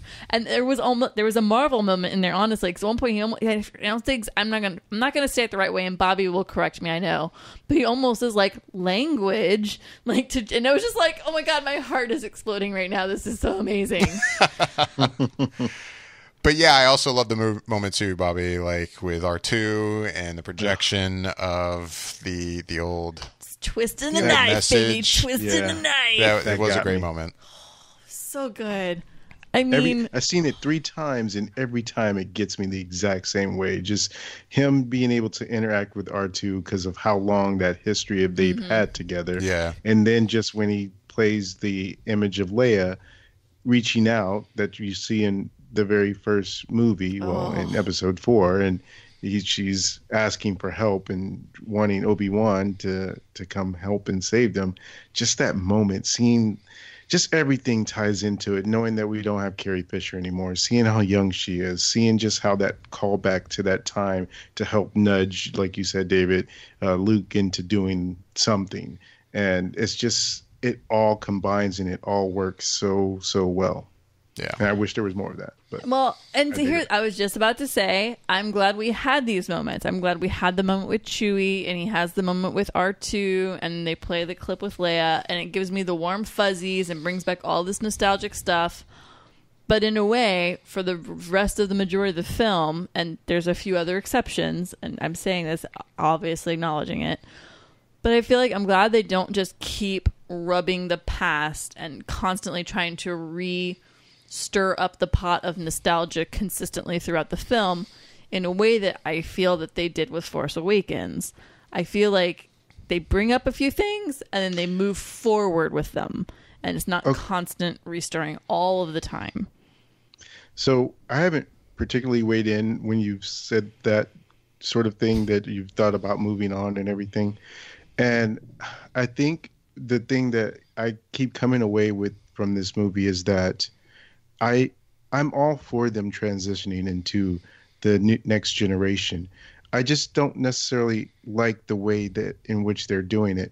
Through no fault of their own and Carrie Fisher passing away, each movie to me is starting to feel like a way of saying goodbye to all the characters you loved and hello to all these new ones. And it feels like you can see the machinations of it. It doesn't feel as organic as it should. And I think that that's where I'm having some issues, because I don't mind these characters, but a lot of what we got of these characters in this movie felt like a step back from these characters that I loved in Force Awakens. And so I'm like, this is who we're passing the baton to? I mean, it just didn't feel like they were the same characters that I loved in Force Awakens. These characters felt like their growth got stunted a little to a certain degree. And so I started thinking, well, why couldn't we have had maybe just one? It's been 30 years since we got to see a lot of these characters. So we're the old fan base for sure, but I wouldn't have mind a few more payoffs before that transition happens, especially knowing that they're going to make Star Wars movies past any of us being on this planet anymore. And so it's like, couldn't we at least have had another solid 3 movies with the old gang back together for one last hurrah, and then transition by episode 10 into some of these other characters and having them be in the forefront? Because a lot of times it was like the characters that we know are taking a backseat to the newer characters in a way that it seems weird. There was times, again, we'll get to stuff later, but there was times where Leia's in the room and they're talking about her as if or talking about things as if she's not there. And it's like, well, shouldn't she be saying this instead of someone else saying it? It just felt weird. And so it just, for me, didn't feel like a smooth transition into the next. And that's where I keep bumping up against things.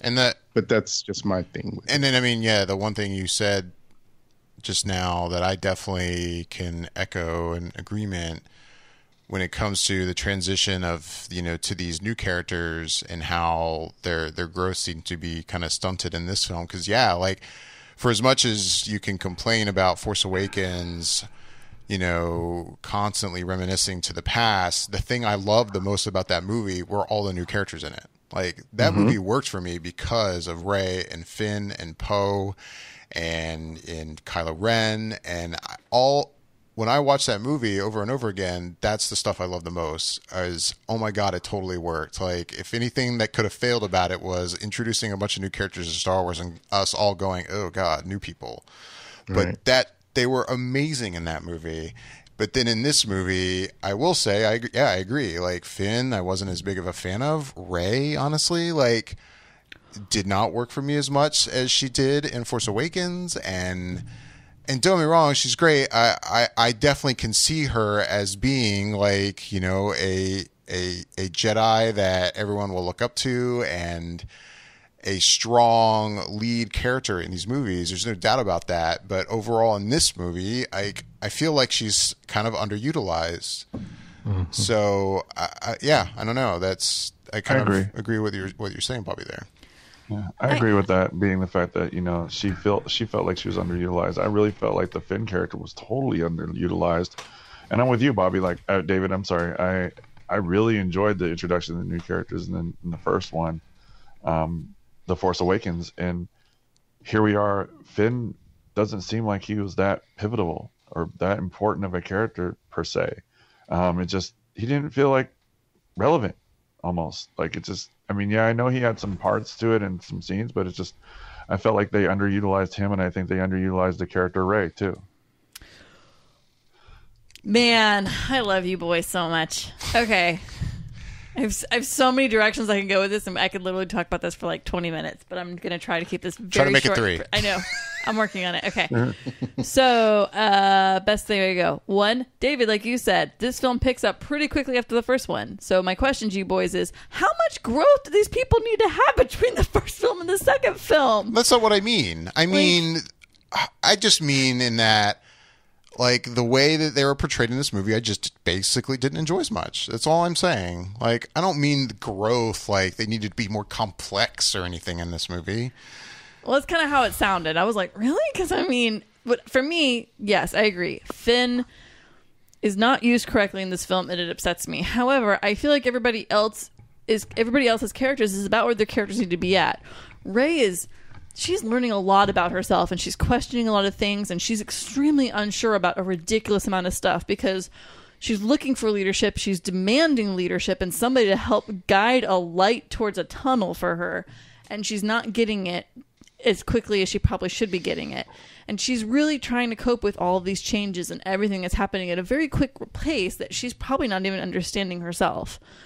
So I'm super cool with Rey in this film. I think it's great. I think she's utilized perfectly, and I think... Well, I hope you don't take what I said with the fact that I didn't enjoy her character. I didn't enjoy what she did do on film, because I did. Yeah, I'm just saying, like, as far as like what her character's going through, I feel like she's going through a ridiculous amount, and so I'm actually really happy with this Rey's storyline and the way that they are working her right now, because she's got a lot happening. And even with Kylo Ren, the same thing. He's starting to question a lot of things, obviously. Like, there's so many things happening with him internally that he's starting to fight against back and forth, and how he, things are pinging in directions that he hasn't felt in a while, and he thought he turned off. And so he's trying to cope with, what do I really want to do? I feel like they are moving along pretty okay as far as their development goes. The other thing I could say, as far as like the passing of the baton, like, I love the old characters. I love them. But I cannot see them, unfortunately, in the ages that they are, continuing to have adventures. Like, there has to be a passing of the baton, and I feel like they actually accomplished that really well in Force Awakens. I almost wish they'd kind of speed it up a little bit. And in a way, this story really does. I think the completion will be once Leia finally does pass away. This story puts it on super fast forward. Like, which is fine with me. Like, if you think about it, and like, Bobby was saying, like, how, the generations are so different. If you think about it, that's how our social norms are right now. Like, we are the millennials, and then the generation just before the millennials, and I won't even say the Gen Xers, but the section just between millennial and Gen X, we're doing a lot of changes, a lot of things, and the generations ahead of us are having they're taking a step back. They're aging. And they're going, okay, let the kids do what they got to do. We'll help guide them here and there, but it's their time to do what they got to do. And I think that's portrayed and echoed a lot in this film. Maybe I'm crazy. Us millennials, we like to kill it all, change it all, move it forward. Next. Anyways, so that's my abridged version of what was happening in my head while all three of you guys were talking. All right. Yeah, moving on from there. At some point, Rey starts getting trained by Luke. She goes and explores that little dark hole at one point. The dark hole reveals so much. Oh, it does. And please, guys, stop me at any time as I kind of go through this. But I'll jump in real quick. Yeah, please. So Luke decides to train her, as we talked about, but he decides to train her in a way to telling her why he feels the Jedi must end. And each lesson, he's given her 3 lessons, and he explains to her. There was one scene in there that I thought worked really well when she is on the rock and she is legs folded, and he's like, reach out and feel the Force. And she puts out her hand, and then he has this like leaf that he starts tickling her hand with. He's like, can you feel it? And she's like, oh, yes, I can feel it. And then he's like, it's like right there at the edge, right? And she's like, yes. And he smacks her hand with the leaf, and she opens her eyes because she's like, ow. And she looks at him, and he's like, really? And she's like, oh, you mean like, and touches her heart, like feel it that way. And I thought that really was sweet, and it was cute, and it worked really well with those 2 characters and their interaction. Oh, yeah, I don't know if it worked that way for me, honestly. Really? I'd honestly forgotten about that moment. And yeah, no, I think that was another one of those moments of like, let's try to have some humor here. And I'm like, oh no, I wasn't into it. Cheesy. Yeah. And so then the other aspect of that training was once she does sort of get into it and starts to put her hand to the ground, and the rocks start to move and everything there. And she's starting to really get in tune with the Force. And as you said, David, there's also like a hole that she sees when she's connecting. And Luke comments the fact that he's telling her this is a bad place, don't go there. And she just, without hesitation, goes right to it because she has things she wants to know, and she feels this is the way to learn them. And so Luke isn't quite happy with her at that point. And at some point in time throughout this training, and I guess you can sort of pick up from here, she starts, as one person said it on the internet, galactic Skyping with Kylo Ren. Oh, yeah, we hadn't gotten to that yet. No. Yeah, this is about when it really starts happening. Yeah, galactic Skyping, galactic FaceTiming, however you want to put it. Yeah. I will say this is a new addition to the Force in the way it's used that, I mean, I was totally fine with. Like, if there's anybody out there that's like, oh, this is a new thing and how they're using the Force and I don't like it just because it's new, I mean, I don't know. I didn't have any issues with this at all, actually. Yeah, I don't have any issues with it, and I don't think it's relatively new. I think maybe it just has a newer level to it, a newer depth to it, because, I mean, you know, I feel like in a way everybody was kind of connecting with their minds and their emotions. Leia with Luke, even Leia with Han at one point, she emotionally feels him. You know, like they all kind of connect emotionally and a little bit mentally through the Force. It's definitely been portrayed in the past films. I think this was just kind of like a newer layer to it, and so I was totally accepting of it. And then we all find out at the end what really was going on, right? And that even made it more like, oh, well, yeah, now this really totally makes sense. So for me, it was just kind of like, oh, we're taking something that was a little older and adding a newer level to it, kind of, and I'm cool with that. Yeah, I thought it was really cool also. So this is where things start to fall apart a little bit for me with Rey, and why I say she kind of took a step back in a sense to me, is because throughout these conversations she's having with Kylo Ren, she's not telling Luke that she's having these visions or whatever that they are with Kylo Ren. She doesn't ever tell Luke about it, so there's no communication there. But beyond that, it's like she goes from calling Kylo Ren this snake and this murderer, and then starting to sympathize with him all within such a short period of time, and still not telling Luke, and starting to believe Kylo Ren's versions of events. And it's just like, really? Like, you saw what he did to his dad. Why would you at any point believe anything he has to say? And I just didn't like that. And it leads her to doing a choice later that I really thought was dumb. But, I guess we'll get there as well. And again, I feel like she's at a point right now, she's questioning a lot of things. But I feel like, didn't Snoke say that he was basically making her see and believe and feel things that weren't really there, i.e.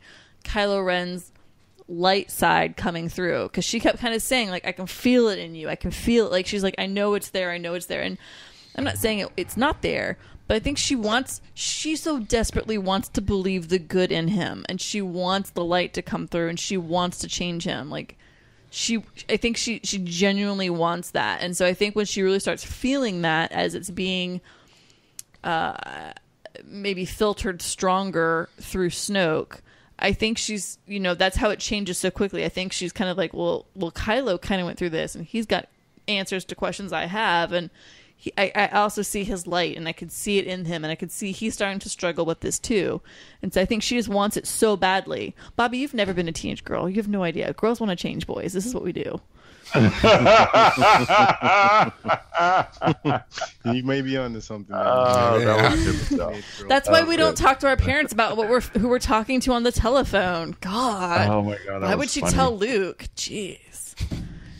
That's the best solution I have for that argument right now. All right. That's fair. That is fair. And what? It's during... You, David. What's you that? Didn't really say. Like when it comes to like what you're complaining about with her? In that sense of like her choices that she's making with the whole communication between her and Kylo, and how she chooses to handle it. I mean, I definitely thought about during the movie, there's no doubt I thought about the fact, I'm like, this seems odd that she's not sharing it with Luke. I will agree with you there. As for some of the stuff you're getting out of it, I will also say I feel like I need to see it again before I really kind of form an opinion on that. Like, I don't know. There was nothing else about some of her decisions that really struck me as all that odd when I only saw it the one time. But now I will definitely think about it when I see it again, and I'll get back to you. Just imagine you're a teenage girl. I'll try my best to imagine I'm a teenage girl. Put yourself in those shoes, and you'll start to understand Rey's motivations. I'll do what I can. That's the best I got for you guys. All right. And it was during one of those conversations, right? That, or was it a face-to-face conversation when we hear Kylo Ren's version of her parentage? It wasn't face-to-face. It was, the parentage. He hinted at it Bobby knows. He hinted at it, I think, during a vision. It was what? He did hint at it during one of those... that he knew. I couldn't remember if it was a face-to-face thing or if it was during one of their little galactic FaceTimes.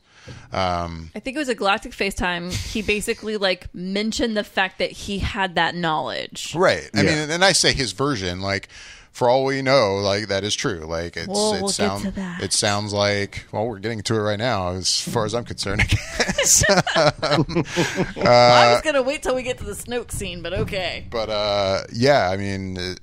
according to Kylo Ren, her parents are nobodies. And that, of course, has been another thing that for the past 2 years, everyone has been debating, who are Rey's parents. And I will say that there are definitely, other than the fact that we don't know who her parents are, there's definitely aspects to The Force Awakens that seem to point that they're somebody. Maybe nobody we've met before, I don't know, but they're somebody. And in this movie, if Kylo Ren is to be believed...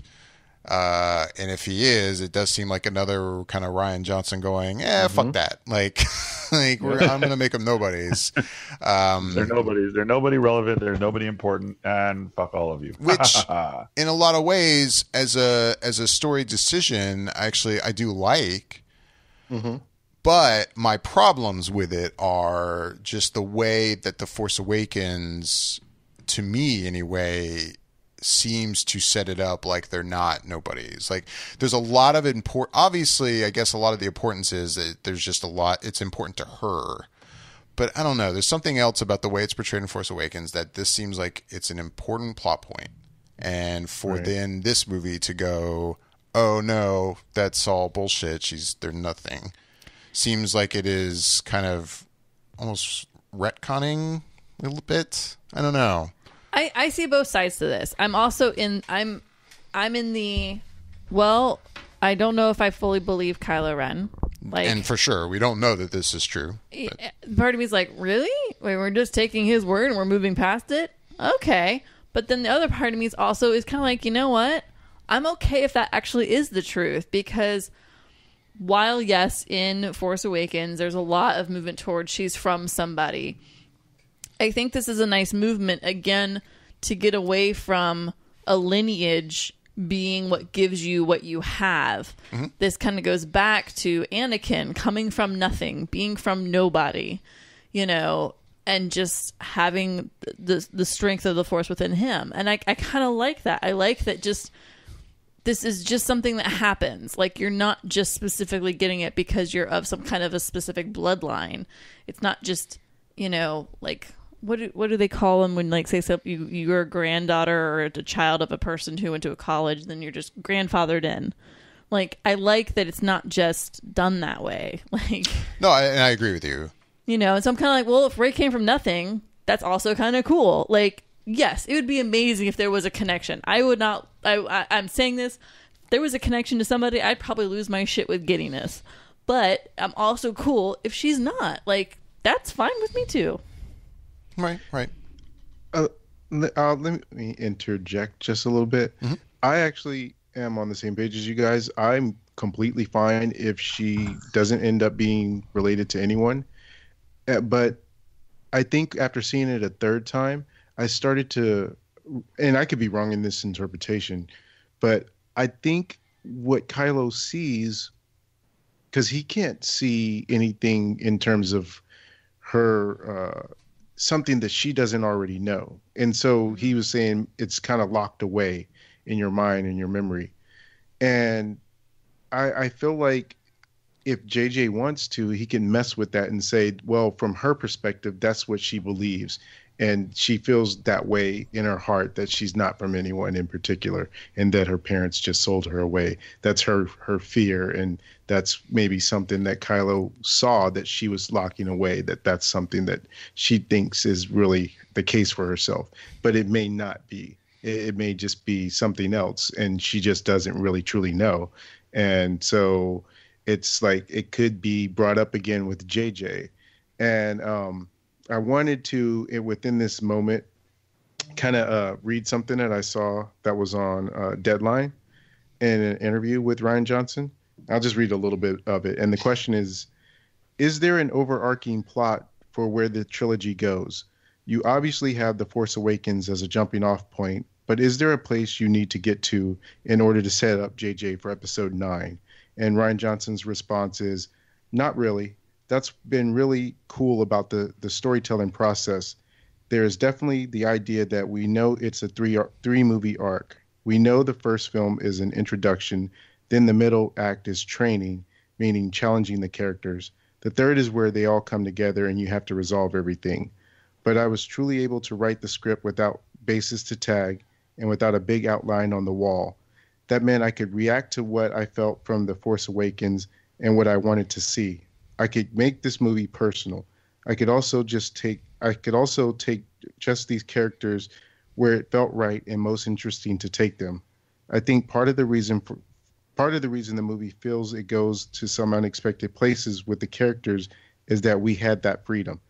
If it had all just been planned out and written down beforehand, it might have felt a little more calculated, I suppose. So, yeah, it pretty much kind of confirms the fact that each director, as they kind of come in, can pitch a story and kind of run with it, regardless of if it ties in a continuity way. They can kind of make changes if they feel the need to. Right. Yeah. What do you think of that, Bobby? Do you like that?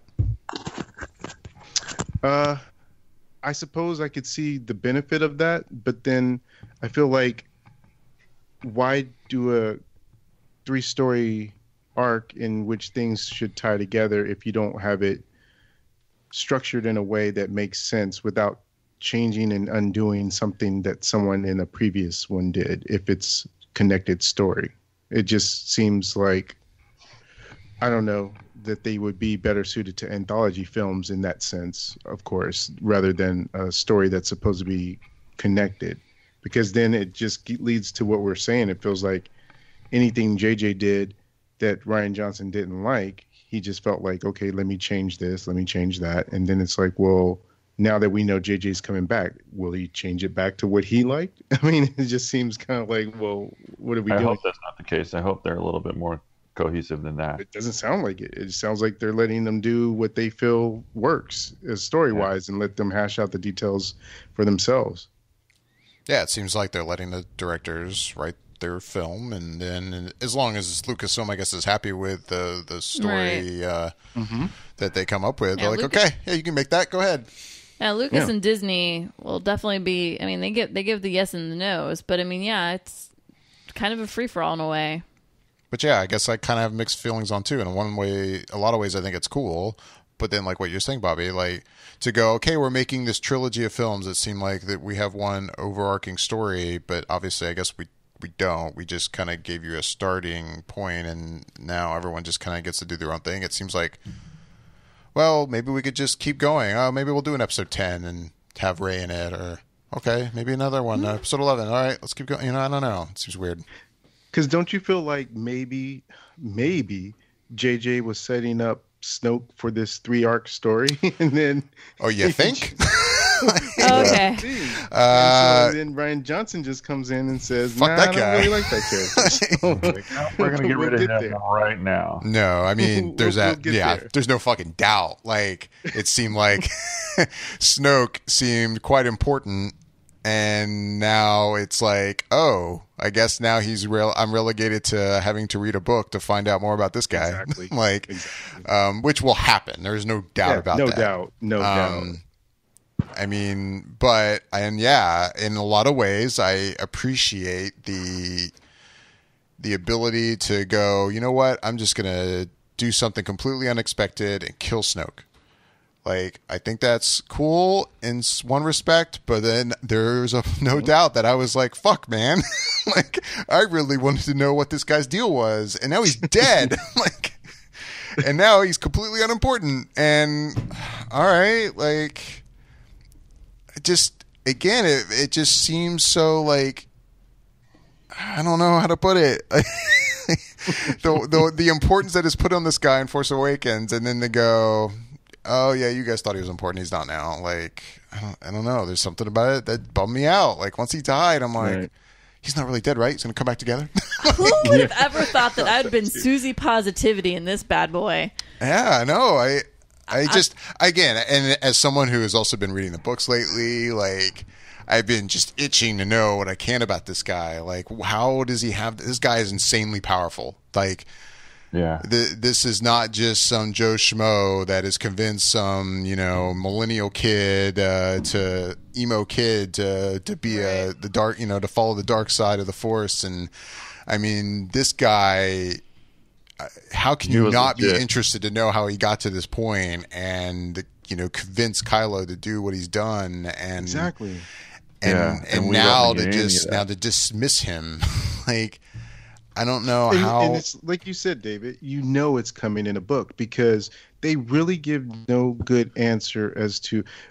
Generally, I won't say generally because I don't know every story, but it usually seems like some sort of traumatic event happens in the life of a Jedi to make them want to go towards the dark side. But what happened in Ben Solo's life that, in terms of any story we've read so far, there hasn't been anything to indicate there was any reason for him to ever go to the dark side. Right. So that's a story worth telling and knowing about. And they're not, well, I can't say no, maybe you'll see it in a flashback in the next movie, but it seems like it's something that they will probably explore in a book or something.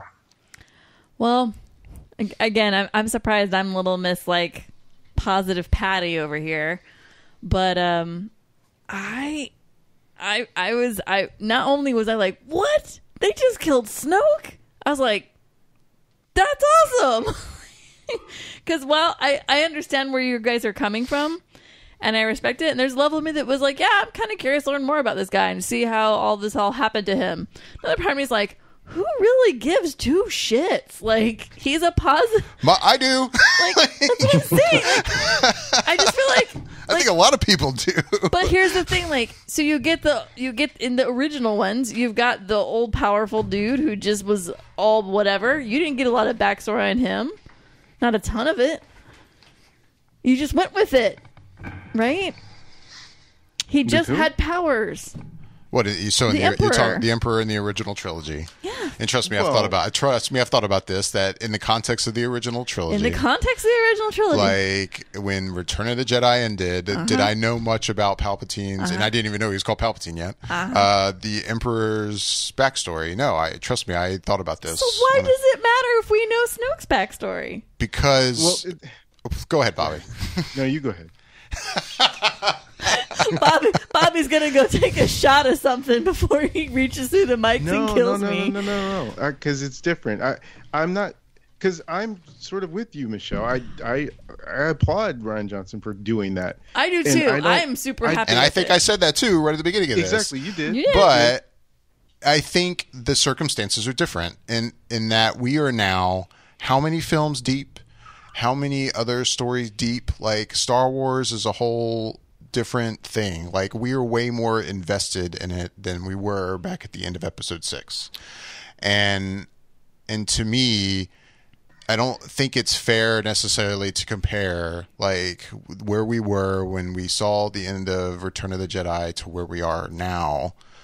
And dismissing a character like that again seems like he was being set up to be so incredibly important, and just ending him.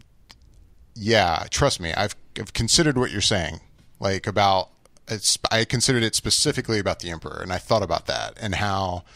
Yeah, I mean, the Emperor, we didn't really know about anything about him until we got to the prequels, but I don't think it's a fair comparison.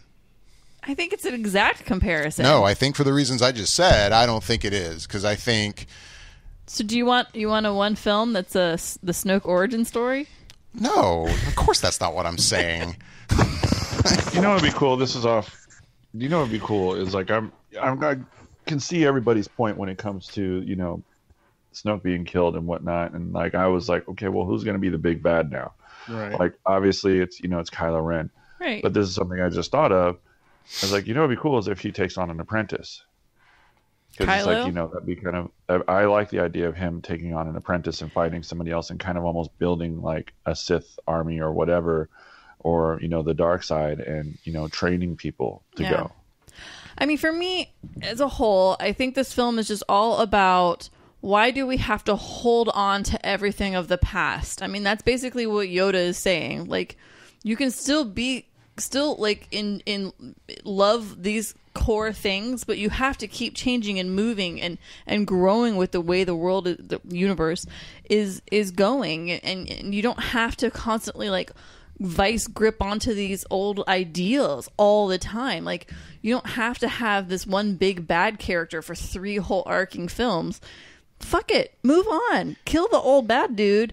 And let's internalize and look into Kylo Ren being as dark as he is. Let's really mess him up. Let's do that. Like, it's for me, it's new and it's fresh, and I'm down with it, because I feel like this is not like the one thing I keep seeing on the internet is everybody's saying this is exactly like Empire, and I'm like, this is nothing like Empire. People have said this is like Empire. Yes. This movie. Or no, I'm sorry, not Empire. Yeah, I'm sorry, episode 5. Empire. Yes. People are saying it's very much like that. And I'm like, I don't think it's like this at all. Like, I see some similarities, and I'll get to that in a minute, but I don't think it's like that at all. Like, this is literally saying out with the old, in with the new, and it's completely revitalizing the whole thing. And I like it. Well, Bobby, before I said what I said, you were going to say something. I don't recall exactly what I was going to say before you said it, but I think you kind of covered most of it in a sense. I think my thing was mostly about the fact that, like I was just saying, that I agree with how Michelle's take on the fact that he did this. I liked that he did do that because it is surprising, and it felt like it was undercutting what everybody thought what would be this character of importance turned out to be. But I think where my issue comes is not about not being able to let go of these old things and things like that. It's about the fact that as we've just gone through this podcast from the beginning of the movie to towards the end, everything still keeps feeling like Rian Johnson is just undoing things just for the sake of him not liking it, as opposed to it being organic to the story. And so these things are all totaling up to me, as opposed to, oh, that makes sense because it's just really kind of undercutting something. It's like, it feels more like I can see him molding the clay into the way he wants it, as opposed to, I think it feels more like I have this toy in my hand that I super love, and instead of you making a way for you to massage it out of my hand, you're like ripping it out of my hand, and I can feel the grip on it, and you just yanking it, as opposed to trying to convince me and massage my hand and smooth it, and then just take it in. And it's like, okay, the toy's not in my hand anymore, and I'm okay with it. This feels like you're yanking it, and I think that what it sort of boils down to is I'm okay with giving up my old toys and giving up things, but I think I like the way Toy Story 3 handled me giving up things that were old in past time. Then I like the way Rian Johnson is doing it, I guess. Okay. So Yoda shows up. Which it was interesting. The very first shot of him, I was kind of like, oh, he looks funky, kind of. Like, it was a real puppet. No, that's my point. Like, that first shot, I was like, he almost looks like somewhat prequel Yoda. But then every other shot, he was like, oh, okay, that's Yoda. But there was something about that. It was like a more overhead shot of him kind of thing. Maybe like, because they're trying to get the glowy stuff. I don't know. There was something weird about it. Your dead hazy glow thing to work. But then the rest of it was like, oh, okay, cool, Yoda. That looks normal. This is Yoda. We're talking to Yoda here. It's real Yoda. And yeah, that was cool. I mean, I felt like it wasn't too shocking if it was supposed to be. Which by the way, talking about shocking, and we just talked about how it did seem kind of shocking that, Snoke was killed. Before I'd went into this, I had seen a lot of those headlines of jaw-dropping, shocking. And yes, there are things, for instance, like Snoke being killed that I didn't expect, that were definitely like, oh, wow, I didn't see them doing that. But I actually, when I walked away from this, never felt like there was a true, like, jaw-dropping moment. Like, there was nothing in it that, even though I didn't expect it, it wasn't like, holy shit. I never had a holy shit moment in this movie. I was going to say, even though there was lots of moments where I went, whoa, oh, okay, wow, we're going there. Okay, I guess that's how this is going. There was no point. I had those reactions, but no point was I like, holy shit, this changes the entire universe. Right. But, like, yeah, there's great moments. Like, I loved when Yoda summons a bolt of lightning and burns the tree and everything. I'm like, it was just Yoda's way of being like, haha, you think you still know things. Like, you still have so much to learn. You still don't understand. Like, it was just so, like, in your face, and that was so Yoda thing to do. Which is another thing. Like, I'm pretty sure we've never seen a Force Ghost basically have control over the real world. And, You're right. I mean, and I will say it's not something that bothered me, but it's definitely new. I mean, correct me if I'm wrong, but yeah. I feel like there may have been a little bit of that in the canon novels, Tales from the Cantina. There's some stuff with Force Ghosts that goes on there. I think there may have been a little bit of interaction with the real world. Yeah, but I won't say too much in case someone wants to read that because it's canon stuff. But yeah, there's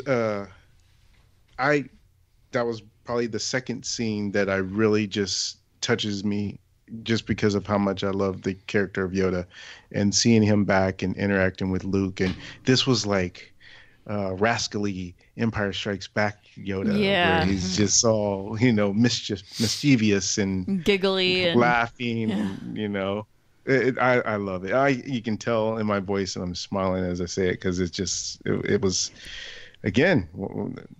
I know, Michelle, you appreciate these moments, but I guess knowing that there's going to be fewer and fewer of them, I appreciate them and hold them close to my heart because I know that we won't be getting much more of these. So there's a twinkle in Bobby's eye right now. I know there is. There's a what? There's a twinkle in your eye right now. I know it. Know it for fact. I love Yoda. And then, we didn't really talk about. We just talked about Snoke being killed, but we didn't really discuss that whole fight scene with those new royal guards, which I believe they're called Patreon awesome. Or I forget what they're called. I forget the name of them. Yeah. Honestly. Which, honestly, the look of those characters, by the way, I'm not a huge fan of. Like, they look way too samurai for me. Like, I don't know. Yeah, I'm okay with that. I don't know. I wasn't a big fan of the way their armor looks. Which is funny. Oh, no, that's an old school Royal Guard helmet sitting over there on that shelf. I'm all about that. That Michelle is pointing to right now and here in the room. And upped it, which is funny in one sense because I didn't mind the updated look of that sort of Royal Guard with them looking in a way sort of samurai-ish. And they all each look very unique too. Each of their helmets are a little different. They all have a very different weapon. But sorry, go ahead, Bobby. No, all I was just going to say is just funny to me how there'll be updates and things of that nature, and yet a lot of times I'll sit there and I'll be watching the movie. I'm like, how do the X-Wings still look like that? Like, how did we not? Right. The helmets are all different, but the X-Wing, that bad boy never changes. Or the TIE Fighters. The TIE Fighters, yeah. And it's just like, in the prequels, there are so many different types of ships that you never see again. And there's the opportunities to reintroduce some of those types of ships or just even new ones. And yet we still get the same two basic type of Well, maybe they look at it. Maybe they look at it like there are certain things that you just can't touch to try and change, or maybe it's even in a contract. It's like these are things that are staples of the Star Wars, look. You can't adjust or change. The X-wings and the TIE fighters and the Millennium Falcon, because I think people would have a shit show if they tried to update or change the Millennium Falcon. I wouldn't be happy with an idea of that. I liked seeing the Millennium Falcon out there on the screen, and when I saw that on screen, I actually told my buddy, I was like, that's one of the things that I'm actually I think it's still so much fun to see that ship flying around on screen. It's so cool. Even to see Adam Driver's reaction when he saw the ship, Kylo Ren when he saw it, which was so epic. He was like, shoot that piece of junk out of, it's just it seems like such a frustration for any bad guy that they're just like, God damn it, that thing is still here. Please, somebody blow it out of the sky. Yeah, it had so many levels to it, that scene. It was so oh my God, the ship is still around. Please, somebody get rid of it. And then as a bad guy, oh my God, please get rid of it. But then for Kylo Ren, it was such a slap in the face of his father. His father. It's a last remnant of his dad. It's still freaking flying around and literally in his face. And so it was kind of cool like that. But I mean, as far as I have to say, I get all military and production on it. As far as the ship's kind of never really changing, I'm kind of that's just the same thing with our stuff in the military. A lot of the stuff still kind of looks the same way it did 50 years ago. So I can't really quite complain about it too much because I'm same thing. Our ships and our planes and our everything still kind of look relatively similar to the way they used to, especially if it's by the same name. There's been updates and modifications, but not a lot of physical changes. Right. But anyways, that's a whole technical thing. That's a whole technical thing. It's just that, I agree. In our world, it's like that, but you just have precedents in the Star Wars universe where you have the prequels and there's so many different varies and not that much time change between the prequels and the originals. And then you go from the originals when that time was to the new ones, which is 30 years. And it just goes to show how poorly those three films were thrown together in our faces. Oh, the prequels? Yeah. Oh. Anyways, but I digress. Yeah, you have to backtrack a little bit, I think, David, because Like I said, think, man, we've gone on a long while. I'm definitely going to be skipping over stuff, so please. Yeah, at this point, we need to get down to the major battle scene at the end. Well, there's a couple things before that, I think definitely. You have to at least backtrack to the point where you talked about Snoke's death. You didn't sort of mention sort of the impetus as to what happened within that scene. Well, I mean, you definitely have this great moment where it seems like Kylo is like, okay, kills Snoke, and now he and Rey are fighting together. Which was so sweet. Yeah, that felt like Star Wars. That was bad. I really enjoyed that.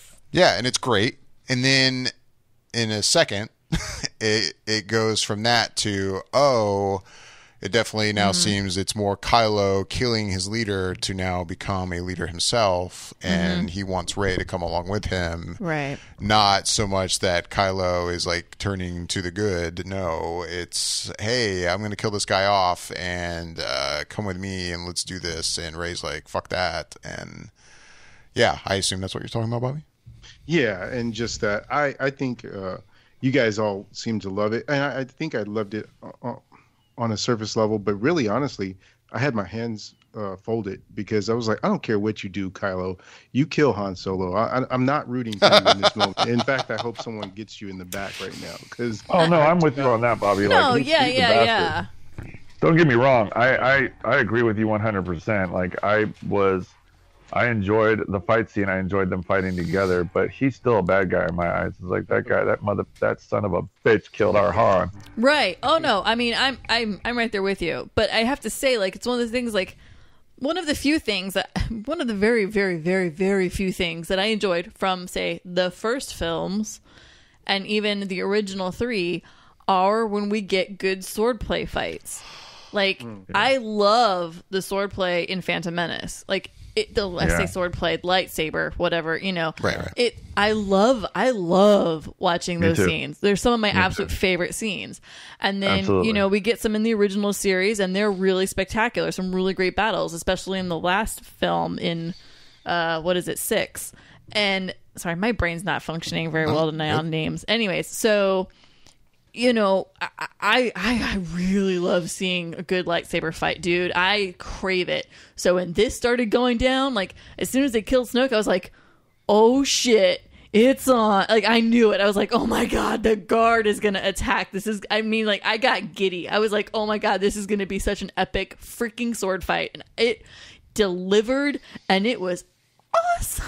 Especially the whole Rey dropping the lightsaber, then coming. Oh my god, that move was so sweet. Sorry, I am geeking out because I thought that was one of the badass, coolest scenes I've seen in a Star Wars film, and definitely one of the big highlights for me in this film. No, 100%. I couldn't agree with you more, actually. But yeah, no, fuck Kylo Ren. He killed Han.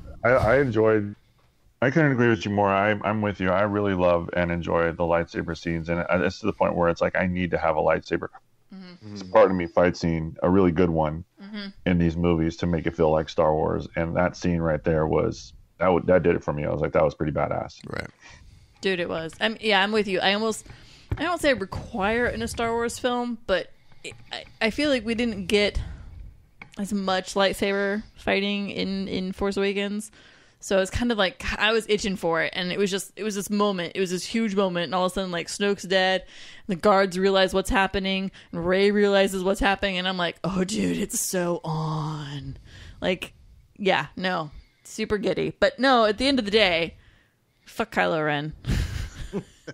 I mean, at the end of the day, he still killed Han. I'm never. You don't come back from that. Sorry. Yeah, it's not. There's no simple "I'm sorry" that can kind of get you moving past that. No, I will say though, he didn't kill Leia, but dude, you killed Han, dude. Like, well, anyways, I'll share my final thoughts on Kylo Ren as a character once we get to the end of this, because I definitely have thoughts on that. But same here. Yeah, moving on from there, kind of quickly, we have we've learned about the plan that Holdo has for, you know, everyone escaping to was it Crate? From the slowest chase scene in the history of film. The slowest chase scene, which, by the way, yeah, we haven't really even talked about that kind of major plot point of this movie much yet, and how that works. And yeah, that's another one that for me is like, in a way, I like it because, yeah, it's different. We hadn't seen anything like that in Star Wars yet. But I can't help but go, come on, First Order. Like, how you don't have, like, oh, let's just call another Star Destroyer to come over and, hyperspace to in front of them. And, or send out the ties. Yeah, or that. Like, in a lot of ways, I like the attempt to, like, let's do something different here and not just have the typical battle. But you can't help but go, wait, come on, you could totally not have to do this. It was a little frustrating to watch it because it was like, I feel like there's about 500 ways we could end this really fast. Yeah. Like, it was just like, I feel like if there was any stretch of the imagination by anybody, right? Like, it just was like, wow, this is really stretching out much longer than it ever should be. It was just awkward, like. And I get their whole reasoning. It was just to annoy him. But, man, it was annoying. We're just going to slowly bomb you. Pew! Boom. But, yeah, we learned about the whole, escaped crate. And, I kind of said my piece on that earlier as to I don't understand why Holdo would, hide it. But then I will say we have that moment where she does her little suicide hyperspace fly through a Star Destroyer moment. Which was fucking amazing. That was awesome. That was awesome. It was silent. The whole theater, you could just tell going, everyone's like, holy shit. Like, I love how they killed the sound. Yeah. Like, there was no sound. Yeah. And then and to top it off the theater, no sound. Like, everybody was so just shocked like, to oh the my core. God. Oh, no. In my theater, everybody was, in both times, everybody was kind of like, whoa. Like, I mean, I really feel like everybody just kind of like they said it to like very under their breath, but it was like when they realized that there was no sound, it was kind of that much more. And you're just like, because that's what I was like, even both times. It's just like, it's so impactful because it's so loud and it's so like boom, boom, explosion, and then nothing. Right. And it's just like, whoa. And somebody gonna say something? No. Okay. Then for me, at least, the only other thing I really have to say before we get to Crate is fucking Phasma. like, God damn it. That's why I didn't read that book. Well, I mean, and that book I read, so I read the Phasma book that came out. It was the lead into Last Jedi. And I mean, I wouldn't say that there's anything about that book that had me thinking that, like Phasma's going to have some major part in this. I didn't really think so. But, we had the whole thing with Force Awakens. Phasma's in all the marketing, right? And it's a badass looking character. And then you see Force Awakens and it's just like almost barely there. Right. And it's just like, what the fuck? Like, she looks so cool. Like, come on. And there's nothing and no fighting, no nothing. Yep. And then again, I didn't see, I have now seen the trailer, by the way, and we'll get to that later. But I haven't seen it. I hadn't seen the trailer leading up to this, but I had, I couldn't help myself, when scrolling through stuff that I came across the occasional still of that fight between her and Finn. I had seen it. It was hard to avoid. So, I mean, obviously I knew that she was in this movie, that character was going to be in this, but still I was just like, this is a badass looking character. I really expected there to be more Phasma in this. And again, there's almost nothing. And yes, what we do get of Phasma in this is a pretty cool fight scene between her and Finn. It was cool to watch, but still, like, almost nothing. Just this one scene that felt like it was forced. Like, oh, well, we need to put Phasma in this and have her do something cool. So let's put Phasma in this and have her do something cool real quick. But otherwise, Rian Johnson, I'm thinking I don't really need her. So I'll figure out a way to put her in here. Like, I don't know. Like, God, like, why did you even bother? I don't know. No, I'm with you. I felt like Phasma. I'm sorry to interrupt, Bobby, but go ahead. Too. I feel like her scene was probably the most anticlimactic scene of the whole film. Like, she looks like such a badass from The Force Awakens, and we don't really get a chance to see her. And then we see her in this one, and it's just kind of anticlimactic, very quick, on and off the screen very, very quickly. And I'm just like, that's it? Like, I was expecting so much more cool stuff. And you just have this badass looking stormtrooper and you don't utilize it. I mean, in a way, I would have to say I wish that Ryan Johnson almost didn't even have her in this at all. Like, just don't even have her in the film. JJ can do something with her in the next one. Whatevs. But if you don't... With this one, yeah, I have to say, with this one, it's kind of like, if you don't like her that much, dude... and she's not a major character. I understand. She's not a major character, but she's a really badass looking character. So if you're not going to do anything really badass with her, then fuck it. Skip over it. And just not have her in this film. That's fine. This is Boba Fett all over again. Yeah, exactly. It's Boba Fett all over again. Totally. You nailed it. I was going to say, you would think at the very least Finn would have been like, shouldn't you be dead? Or just true. Something, because from where you leave off with the character in The Force Awakens, she should have been beheaded or she something. just shows up in this and no one's thinking twice about it. Yeah, you would think he would have at least like a facial expression of like, wait, what the fuck? Yeah, exactly. I didn't even think about that. I think, and since we're kind of in that scene, we're talking about a little later in that scene, but I think for me, and this is what the one thing I will say, okay, I agree, this is very, Empire Strikes Back kind of scene, is when it turns out that Benicio del Toro's character, DJ, double crosses them, right? Little Lando action, right? And I'm like, okay, all right, I'll agree. That's very Lando Calrissian, blah, blah, blah, blah, blah. And maybe in the next movie he'll come back as a good guy. I'm almost hoping if he does show back up in the next one, he's still just a bad dude. I'm sure he just is a scoundrel, and I'm almost okay with that, because then I would feel like it almost is exactly a Lando thing. Like, just keep him a scoundrel for the next. If they were to bring him back in, just keep him a scoundrel. It's fine. Totally cool with me. Yeah, but it's, I mean, at least Empire, there's an investment in Lando already. Like, Han has a background with him. It's different when he double crosses. Yeah. Here, it's just, this is just a random guy, stranger. He just double crosses dude. him. Honestly, I will be kind of shocked if we do see him in episode 9. I really hope we don't. I hope we don't. I hope we would. don't. Fuck him. Yeah. So, yeah.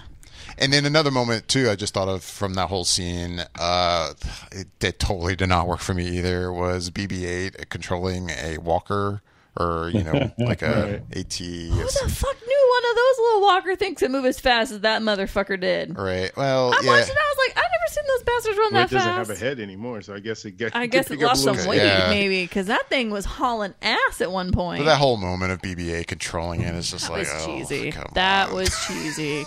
I love BB-8 too. That's another character that we first saw him in that very first teaser for Force Awakens, and everyone was kind of scratching their heads going, this is a different looking droid. I don't know what to think of this. I love BB-8. And then BB-8 in the movie was amazing. And BB-8 in this is fine, but I don't know. Maybe because we know him already? I don't know. He wasn't the same. I wonder if maybe because we know everybody, they've kind of lost their shine at this point a little bit, and maybe that's it. I definitely don't think that's it. I mean... Because, I thought it was cool, when at the very beginning, at one point, it's him and Poe kind of get blasted out of the one hangar. Or is that even later? Now I'm getting confused. And his head kind of gets decapitated from his little round body. And then it gets back, kind of gets back on place and starts going. And I was like, God damn, that's awesome. Right. I was like, man, BB-8, you're pretty freaking cool. And I was literally thinking that. I literally sat there going, BB-8, you're so cool. You're too funny. I thought it was cool, dude. But I mean, that's all I had until we get to Crate and that final scene. And I mean, where to begin there? This is the end of the film. It's definitely a lovely little kiss goodbye to what is it? To Empire with the white salt. I guess, yeah. I think that's what they were kind of saying. I think that's another comparison people are making, is that it's very much like Hoth. It's white. And I'm like, whatever. And I know I'm saying this. I agree. Like, I think it's all a bunch of BS. Everybody going, it's just like Empire. I'm like, there's a few things that might slightly shadow Empire, but for the love of God, it's not Empire, dude. That's funny, because I just really have not come across anybody, like, really making a bunch of comparisons to Empire. Like, I definitely wasn't doing it during the movie. I mean, not even a little bit. Like, in that, like, really, just because it's white, like. Yeah, I'm with you. I I see it in the comments, and I'm just like, I don't understand this argument. And I think it's just people, they're trying to make this argument. And I'm like, it's just, and I just point out the two things I can go, okay, I can see that, you know, like, but I'm giving you that one, you know? Yeah. Anyways. I guess. So, great. Great. There's that weird moment, by the way, of like the soldier and he like licks his finger on You know who that is, right? No. You're talking about the person next to him, Michelle. Oh, I thought it was actually him. The guy who says the line. It's the guy next to him. Okay, so what are you guys talking about?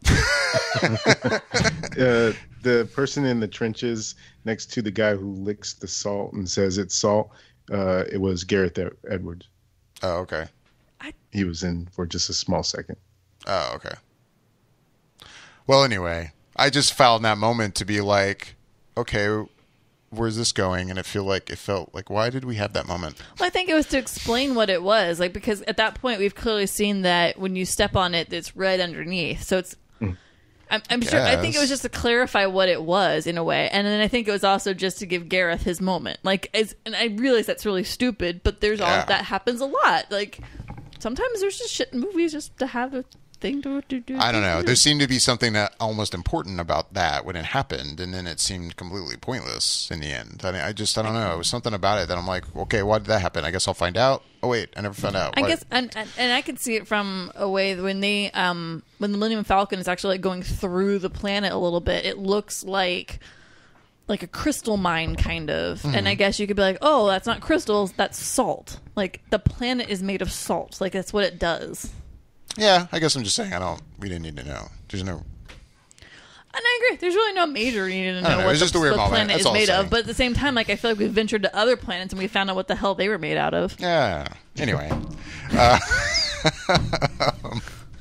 think David just loves to see me get flustered. I was just saying I didn't understand, and you're kind of doing your thing, and it's cool. Like, I'm joking. So yeah, we already talked about the moment with Finn and his little suicide attempt, basically, but Rose stops him. That plucky Rose. Yeah. And now I will say, she's the one that ends the movie as like unconscious and. Does somebody always have to end a film unconscious? Sorry, Bobby, you were going to say. No, I was just saying visually it was beautiful, especially some of those overhead shots. Oh, yeah. Seeing the red kick up as they were zigzagging and everything back and forth. It was very wonderfully done. I loved the look, by the way, of those new walkers. They're, I think, ATM-6s or something. Yeah. They call them gorilla walkers. Yeah, like the way they almost look like they're walking. Like that gorilla does, with your hands underneath. Yeah. The things coming down from their face, like, oh, those are badass. Yeah. I like those cool. a lot. Of course, the big moment in this is with Luke. And, we have that first moment of Luke and Leia together. Oh, my God. What? That moment was so awesome. Oh. And then she says, I know. Oh, my heart. Oh, my God. Did she in that moment? Yes. Oh, okay, I can't remember. He was like apologizing, and it was a whole throwback to the whole like her and Han saying, I love you, I know. And then she's like, I know. And I was like, oh my God, my heart is exploding in my chest. It was the best goodbye. It was a nice moment. There's no doubt about it. Like I liked it a lot. It was nice that Luke and Leia got a moment together. Which knowing that obviously we don't have Carrie Fisher with us anymore. Like that was going to be it. Yeah, that was great. Thank God that was shot for this movie and done. Oh my God. It was a great moment. And then we have, that scene where Luke goes out to basically confront Kylo Ren. And I'm curious to know what everyone thought of it. Oh, what? No, Michelle, you seem to have an opinion. I would like to hear everybody else's opinion before I jump in with my opinion. Okay. Yasha? No, go ahead, Bobby. Everyone's trading this off. Why is everybody deflecting. deferring? No, I thought it was pretty well done. They had me fooled. I like the idea of where after seeing it a second and third time, you realize that that's the case because there was hints dropped throughout the movie that the case was Kylo Ren says that when he sees Rey, that there's no way you're doing this because the effort would kill you. And then you see also when they're fighting, when Kylo and Luke, quote unquote, are fighting, you don't see any red dust kick up when Luke's moving around. And so there's like these subtle little hints that are there. And I was like, wow, well played, Ryan, well played. And it was just like, at first, when you think he's there, it's just so badass thinking like he's being able to withstand all this stuff. But at the same time, you're like, well, that's all new because I don't know how he's doing all this. But then you see how, and you're like, okay, that makes sense. But, not only that, like, I get you, but it's like not only that, when I first watched it, I was like, okay, when did this fool have time to, like, one, cut his beard and cut his hair? Like, yeah. He took the time. He's like, I have to go save the galaxy, but before I do that, I gotta look good. Not only do I gotta groom myself, but I somehow have to get my plane up out of the water and get that working again. Like, it was just so many, like, there's so many factors that lead into this and figure out what planet they're on. Like, it was just so, like, when you really sit and think about it, you're like, how the hell did he figure all this out in a very short amount of time? Yeah, I mean, I will admit sense. too, I had me fooled. I wasn't picking up on some of that stuff that you mentioned, like the kicking up of the white. Yeah, because there's shots of Kylo's feet doing it. Because there's very specific shots of Kylo's feet doing it, but I wasn't thinking about it at the time. And it had me fooled up until the moment where like he swipes through his whole body, and then it clicked.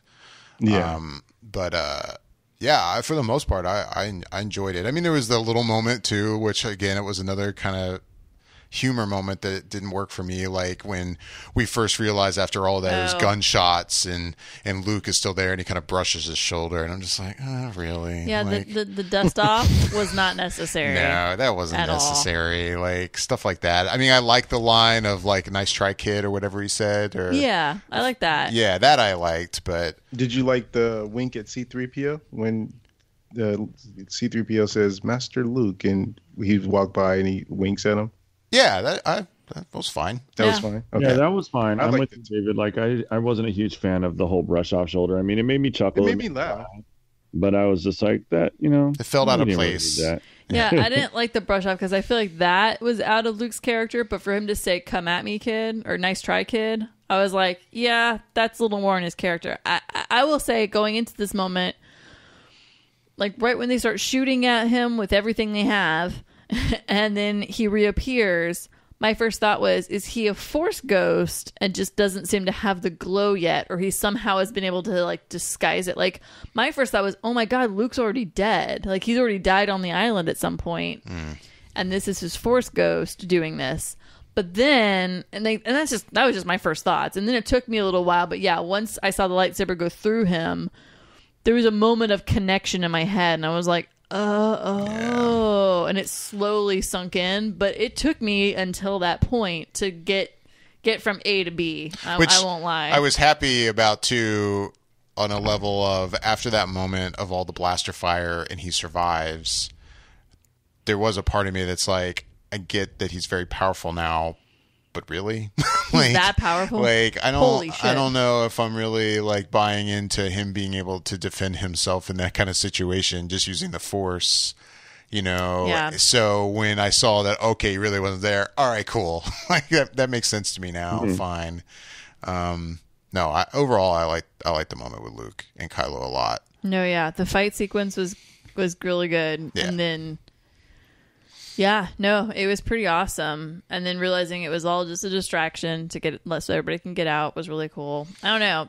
It played really well. And it was such a nice send off for the character of Luke. Like to see him finally realize like he just saved everybody. He's done everything he can to re-evoke the spirit and the fight that is the revolution. And it just, I don't know. It was a really good moment. And then to see him just come at peace on his island and then vanish again, very similar to the way that Obi-Wan did, to the way that Yoda did. It's just a cloak hitting the ground. I was like, that's how Luke dies. I'm super That was like the best way that could have occurred, I think. Yeah, no, I was super down with that. I definitely like that over, say, Kylo killing him. Or, Yeah, no, totally. oh my god, that would have been Yeah, no, totally. upsetting. To say the least. Yes. That whiny little bitch killed Luke. Fucking A. He killed Han and Luke.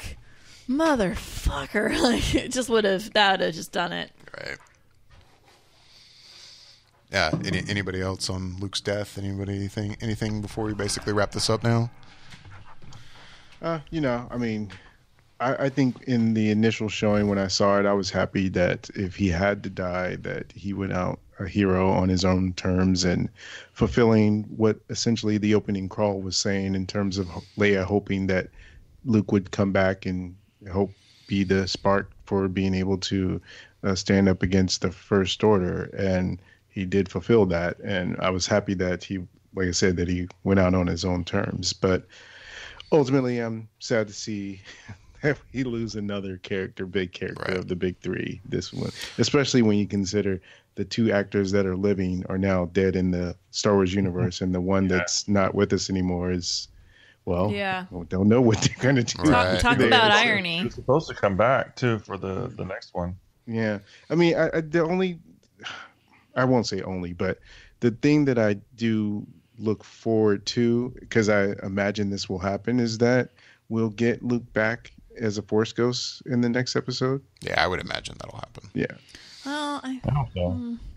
What? Oh, you guys don't think so? I said I hope so. You Oh, I See, don't. Michelle's giving me a look of not that she doesn't think so, is that she doesn't want it to happen. Yeah, because then I think that is a throwback. If it's a scene of like all of the masters as Force ghosts sitting on a tree. Oh, I don't think it's going to be overlooking like it. that. Like No, I I would think he's literally, back for, like, I would training probably purposes throw up in and- my seat in the theater if I were to see something like that. No, No, I think it's he's not going to back be in like that. in a good role in terms of like training Rey. helping If Rey with he something. showed up to help Ray, I'm super okay with it. Yeah, but if yeah, it yeah. literally is any kind of harkening back to the end scene from sweet no, I literally would throw up. Maybe at the end of the movie, but no, I don't want to see it. No. I had heard, No. I think in one review I watched after this of the idea that some people thought that maybe like Hayden Christensen would pop up as like a Force ghost at some point.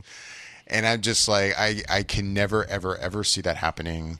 Because it's like, it's one of those changes that Lucas made to Return of the Jedi that I feel like deep down Lucasfilm will never really want to officially acknowledge again. Like you basically cement that change by having him show up as a Force ghost in another film. Horrible. You know? And Like even a though, I mistake. guess that is canon, I guess now, like him as the Force ghost instead of whatever the other actor was. But like, that's just not going to happen. They're never going to do that. Anyway, never say never. dude. I cannot see it that just- happening. I can't see them doing that. I can't see them making that call. Like, hey, Hayden, what are you doing? You want to come back and Hey, be in Star Wars? Yeah. And Hey be a Hayden, Force are you ghost? getting bored of being a hippie crunchy up in the mountains of California with your family, and you want to come do something and actually make money? No. Yeah, no. Okay, whatever. Like that's what I'm saying. Like it's just I don't know. I don't see it happening. But yeah, I would see if Luke pops up in episode 9. It I wouldn't could be see- in a cheesy everyone together kumbaya I would moment. just That's not wanna- going to happen. Like it's going to be like, If it's something simple like he pops up to help Ray in a really rough moment, I basically get how that. Yoda popped up in this film And for Luke. that would be fine. I would be okay with that, but I don't want a whole. I would basically put my money on that it probably will happen.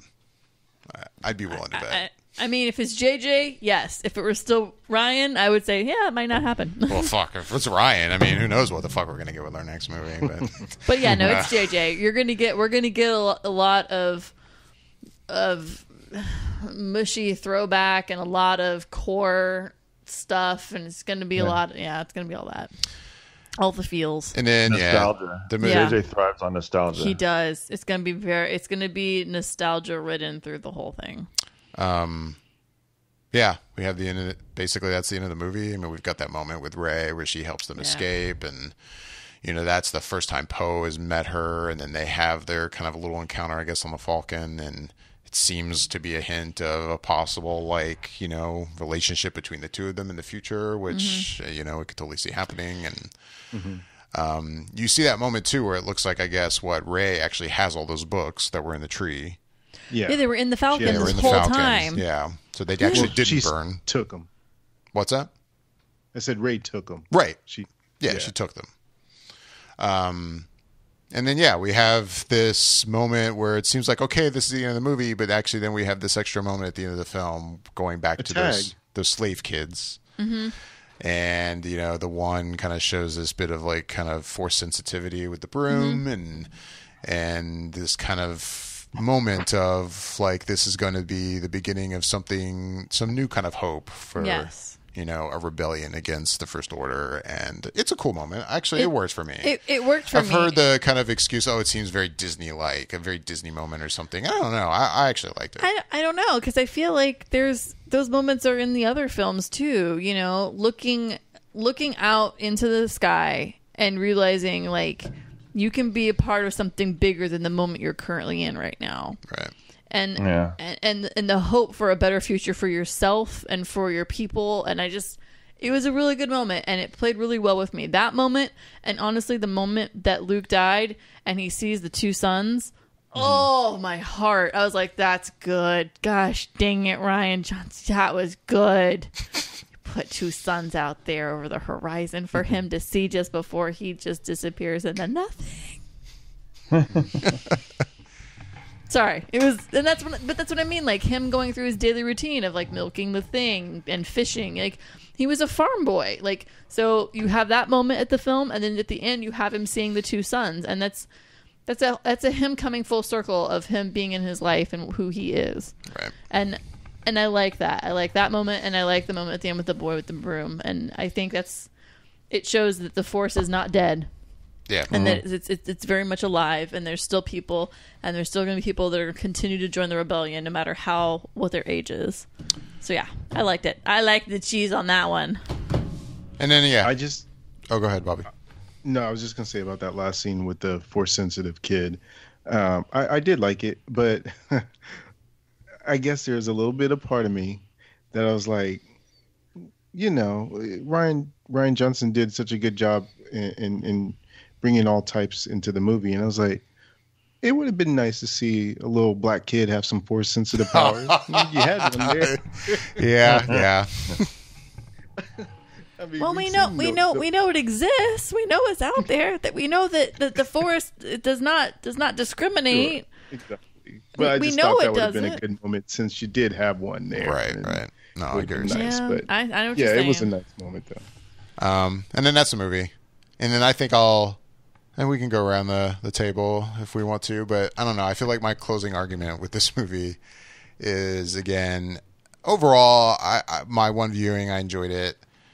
I am all for change in Star Wars. I did not want, as much as I enjoyed Force Awakens, I definitely recognize the parallels to New Hope, even though I think the movie is so good that I can ignore a lot of that and not care.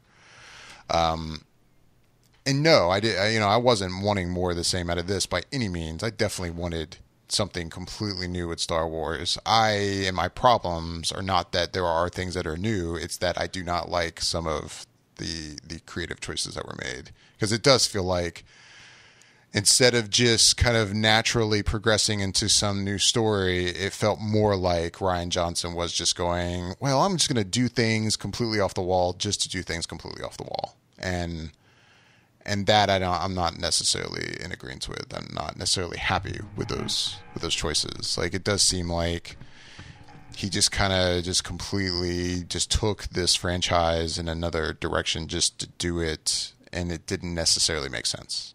And that's not necessarily what I care for. That's not what I really care for, I guess. I don't know. But again, I've only seen this movie once. I want to see it more. And I don't know, maybe I'll come back in a couple episodes and go, wait a second, guys, I completely feel differently about this. I don't know. We'll see. I doubt it, but that's kind of where I am right now. Anybody got anything else? I guess I'll go and just say I have seen the movie 3 times, as I mentioned earlier. And the first time I saw it, I liked it, but I didn't love it. And everything that I presented in this podcast is representative of how I felt that first time.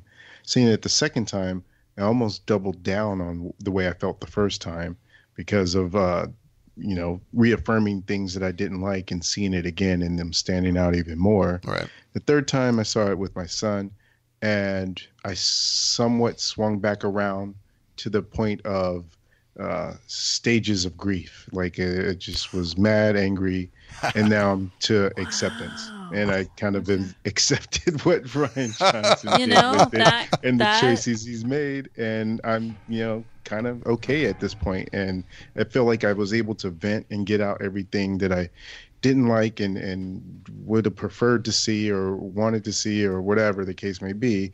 And to the point where I'm able to look at the movie on its own terms and enjoy it for what it was and the chances that it took. And I will probably, in a setting at home watching this movie, fast forward past the Canto Bite scenes. That sounds very cathartic and evolved of you, Bobby. Yeah, I think so. Wow. Anybody else? Michelle or Yasha, you guys gonna hang? Well, I'll chime in. I enjoyed the movie. I enjoyed the movie for what it was. I enjoyed the progression of the story. I enjoyed what Ryan Johnson did. I really enjoyed some of the fight scenes that they had throughout the film. There are parts of it that I didn't agree with, Kanto being one of them. I wasn't a huge fan of that area or that some of those choices, but I kind of accepted the movie as what it was, and you have to go in understanding that this is a progressive story. That yes, you're going to get a little bit of the nostalgic scenes and nostalgic parts with Luke and Leia, and you talk about that, but you can't hold on to this type of a story and just expect to see these actors and characters stay and be that much relevant. These people want to kind of move on with their lives as well. I enjoyed the movie. I'll probably watch it again, maybe not in the theater, but I'll definitely probably watch it again. And I'll enjoy it. I think it was a fun movie, and it was a really nice progression and a story to move past the Skywalker family and kind of introduce a new generation and kind of get us apt to the idea that we're moving forward with new characters. And I hope that those characters develop and get really, really, really cool. Michelle? I'm pretty much the same way when I start out the show, that I'm really happy with this film as a whole overall. I mean, I had little things that I don't like, Kanto being a big one, and the humor that's in it bothered me a lot. But when I look at the other stuff in the film, I'm very happy with it. I'm happy with the choices that were made. While I will say, upon the first viewing of this film, the moments what happened, there was a moment of, whoa, hey, but I'm okay with that. I quickly moved past it and looked at the scene for what it was and the actions that took place, and I'm good with it. I like the changes that are being made. I'm looking forward to this freshness that's happening, and I think this film really helps to solidify the new team and the new characters. And yeah, I think it is a little bit beholden to what Star Wars, what Lucas was kind of initially thinking. It's just a bunch of people that through random series of events, they're just nobody people, that they get thrust into these situations where they're going to save the universe. And I like it. I'm very happy with it, and I look forward to seeing the next one. And then going into this next one, one last thing that I almost forgot to mention, that I kind of hinted at earlier, as for Kylo Ren, and going back to the killing of Snoke, and now I guess Kylo Ren is our big bad now. Yeah. He's the big guy, and if there's one thing I'm really unsure about, it's that. Like, sure, Adam Driver's portrayal of Kylo Ren, like has been mentioned before on this episode, is great. But Kylo Ren is like a main bad guy right now. I don't know if I completely buy into. Like, he's obviously still, he's very complex, and he's still got some light in him, and there's no doubt about that. And yeah, maybe he kind of went even more all in on the dark here toward the end of this, but still, he's still just kind of a whiny bitch for me. And he's very much a child. He's just so much like a child, and I think that's another reason that the killing of Snoke here kind of doesn't work for me, because it's like I feel like the series still needs kind of a truer, darker villain in this, and Kylo's not enough of that villain for me. Like, I don't really see him as being like the supreme leader of their First Order and really the main villain in this whole series. I don't buy into that. I will agree. I find it is challenging because I see so many things happening that are similar to what they did with Anakin Skywalker. Anakin was a whiny ass bitch, and he was a child, and he was very naive, and he did lots of things. But there was this one moment that really pushed him into the dark side, and it was the moment. And I just don't think Kylo's had that dark of a moment into his life yet to shove him into a position to be the big bad yet. You know what I mean? Yeah. Like, there was a moment that took Anakin to Darth, and I just don't think Kylo has had that moment in this film. Maybe it will come, in the next one, and it'll really catapult him into that position. But right now, I agree. It's hard to see him at that level of dark. Yeah. I would copy and paste everything you said, David, and just use it as my response about Kylo. Okay. Yeah, Pretty no, much. actually, that's a really Okay. solid point. And I mean to interrupt you, Bobby, but I just had to jump on that too. It's like everything you said, I agree with 100%. So yeah, I don't know. I'll be curious to see how he appears in this next movie, which will be very curious to see this next movie on a lot of levels, because in a lot of ways, this movie feels like the end of a trilogy. Sure did. And so now with this next movie apparently being the end of a kind of a trilogy, I'm like, it seems to me we're probably going to jump ahead quite a few years, as opposed to between 7 and 8, where it was almost immediate. I'm getting the impression that's probably not going to be the case here. We're probably going to jump ahead. And I hadn't thought of that, but that actually makes the most sense and would probably be the best answer for having to deal with Leia, because she could have died off screen, and you could see it in the opening crawl. And I can almost see like maybe jumping ahead, and at this point, once we get into episode 9, like Rey has already trained a bunch of other like Jedi, and we actually have a movie where maybe we do have multiple Jedi, and could be very interesting. And then we're going back to J.J. Abrams, which originally we were supposed to have Colin Trevorrow, and that got changed, and now we're back to JJ. And I will say overall, I'm happy about that at this point. I mean, I back when they were having to replace Trevorrow, and there was, I think, a lot of talk that maybe because it already sounded like Disney and Lucasfilm were so happy with Episode 8 that they would pick Rian Johnson back up for the next film. I will say at this point, I'm glad that's not happening. Yeah, me too. I still think Rian Johnson's a talented filmmaker, and I can't wait to see what else he does. And obviously, he is going to be forming a whole new trilogy of Star Wars films, and basically go crazy with that. I do everything you want to do with that. Yeah, go crazy, man! Like absolutely. That I think is great, but because I love the look of this movie. It definitely has a very unique Rian Johnson look to it. I liked it though. A lot. I liked it. I think it looked great, but I will say I'm happy he's not directing next film. Say what you will about JJ, but I think even a story that I may not necessarily agree with, like Star Trek Into Darkness, which when I look back at it, God, I wish they had done something else. But God damn it, it is still an entertaining film to watch. Yeah. Like he's a great filmmaker. I think it hopefully be good. I'm having my fingers are crossed. I hope JJ does well. I kind of was hoping they were going to go with somebody else completely again, though. I mean, after what's his name dropped out. Yeah, Colin Trevorrow. After he dropped out, I'm not going to lie. There was a part of me that was like, Joss Whedon. Like I was like, can I whisper it into somebody's ear? Like, please. Like, that would be really cool, I think. Like, I don't know. I'm happy with JJ, but I still wish they'd gone with another director. Like, just give me another director. That would have been fine with me. Right. Anywho. I think mostly the audiences will probably be happy with JJ coming back after seeing the talk of this weekend sort of being the disparity between the critics review and the critic review and the people review on Rotten Tomatoes. There being I think it was 93% of the critics, that was the rating given for critics, and 57% by audiences. Oh, no shit. Yeah. There's a huge disparity. Oh, wow. I hadn't seen that. Yeah, it's pretty big. Let me read this really, really quick.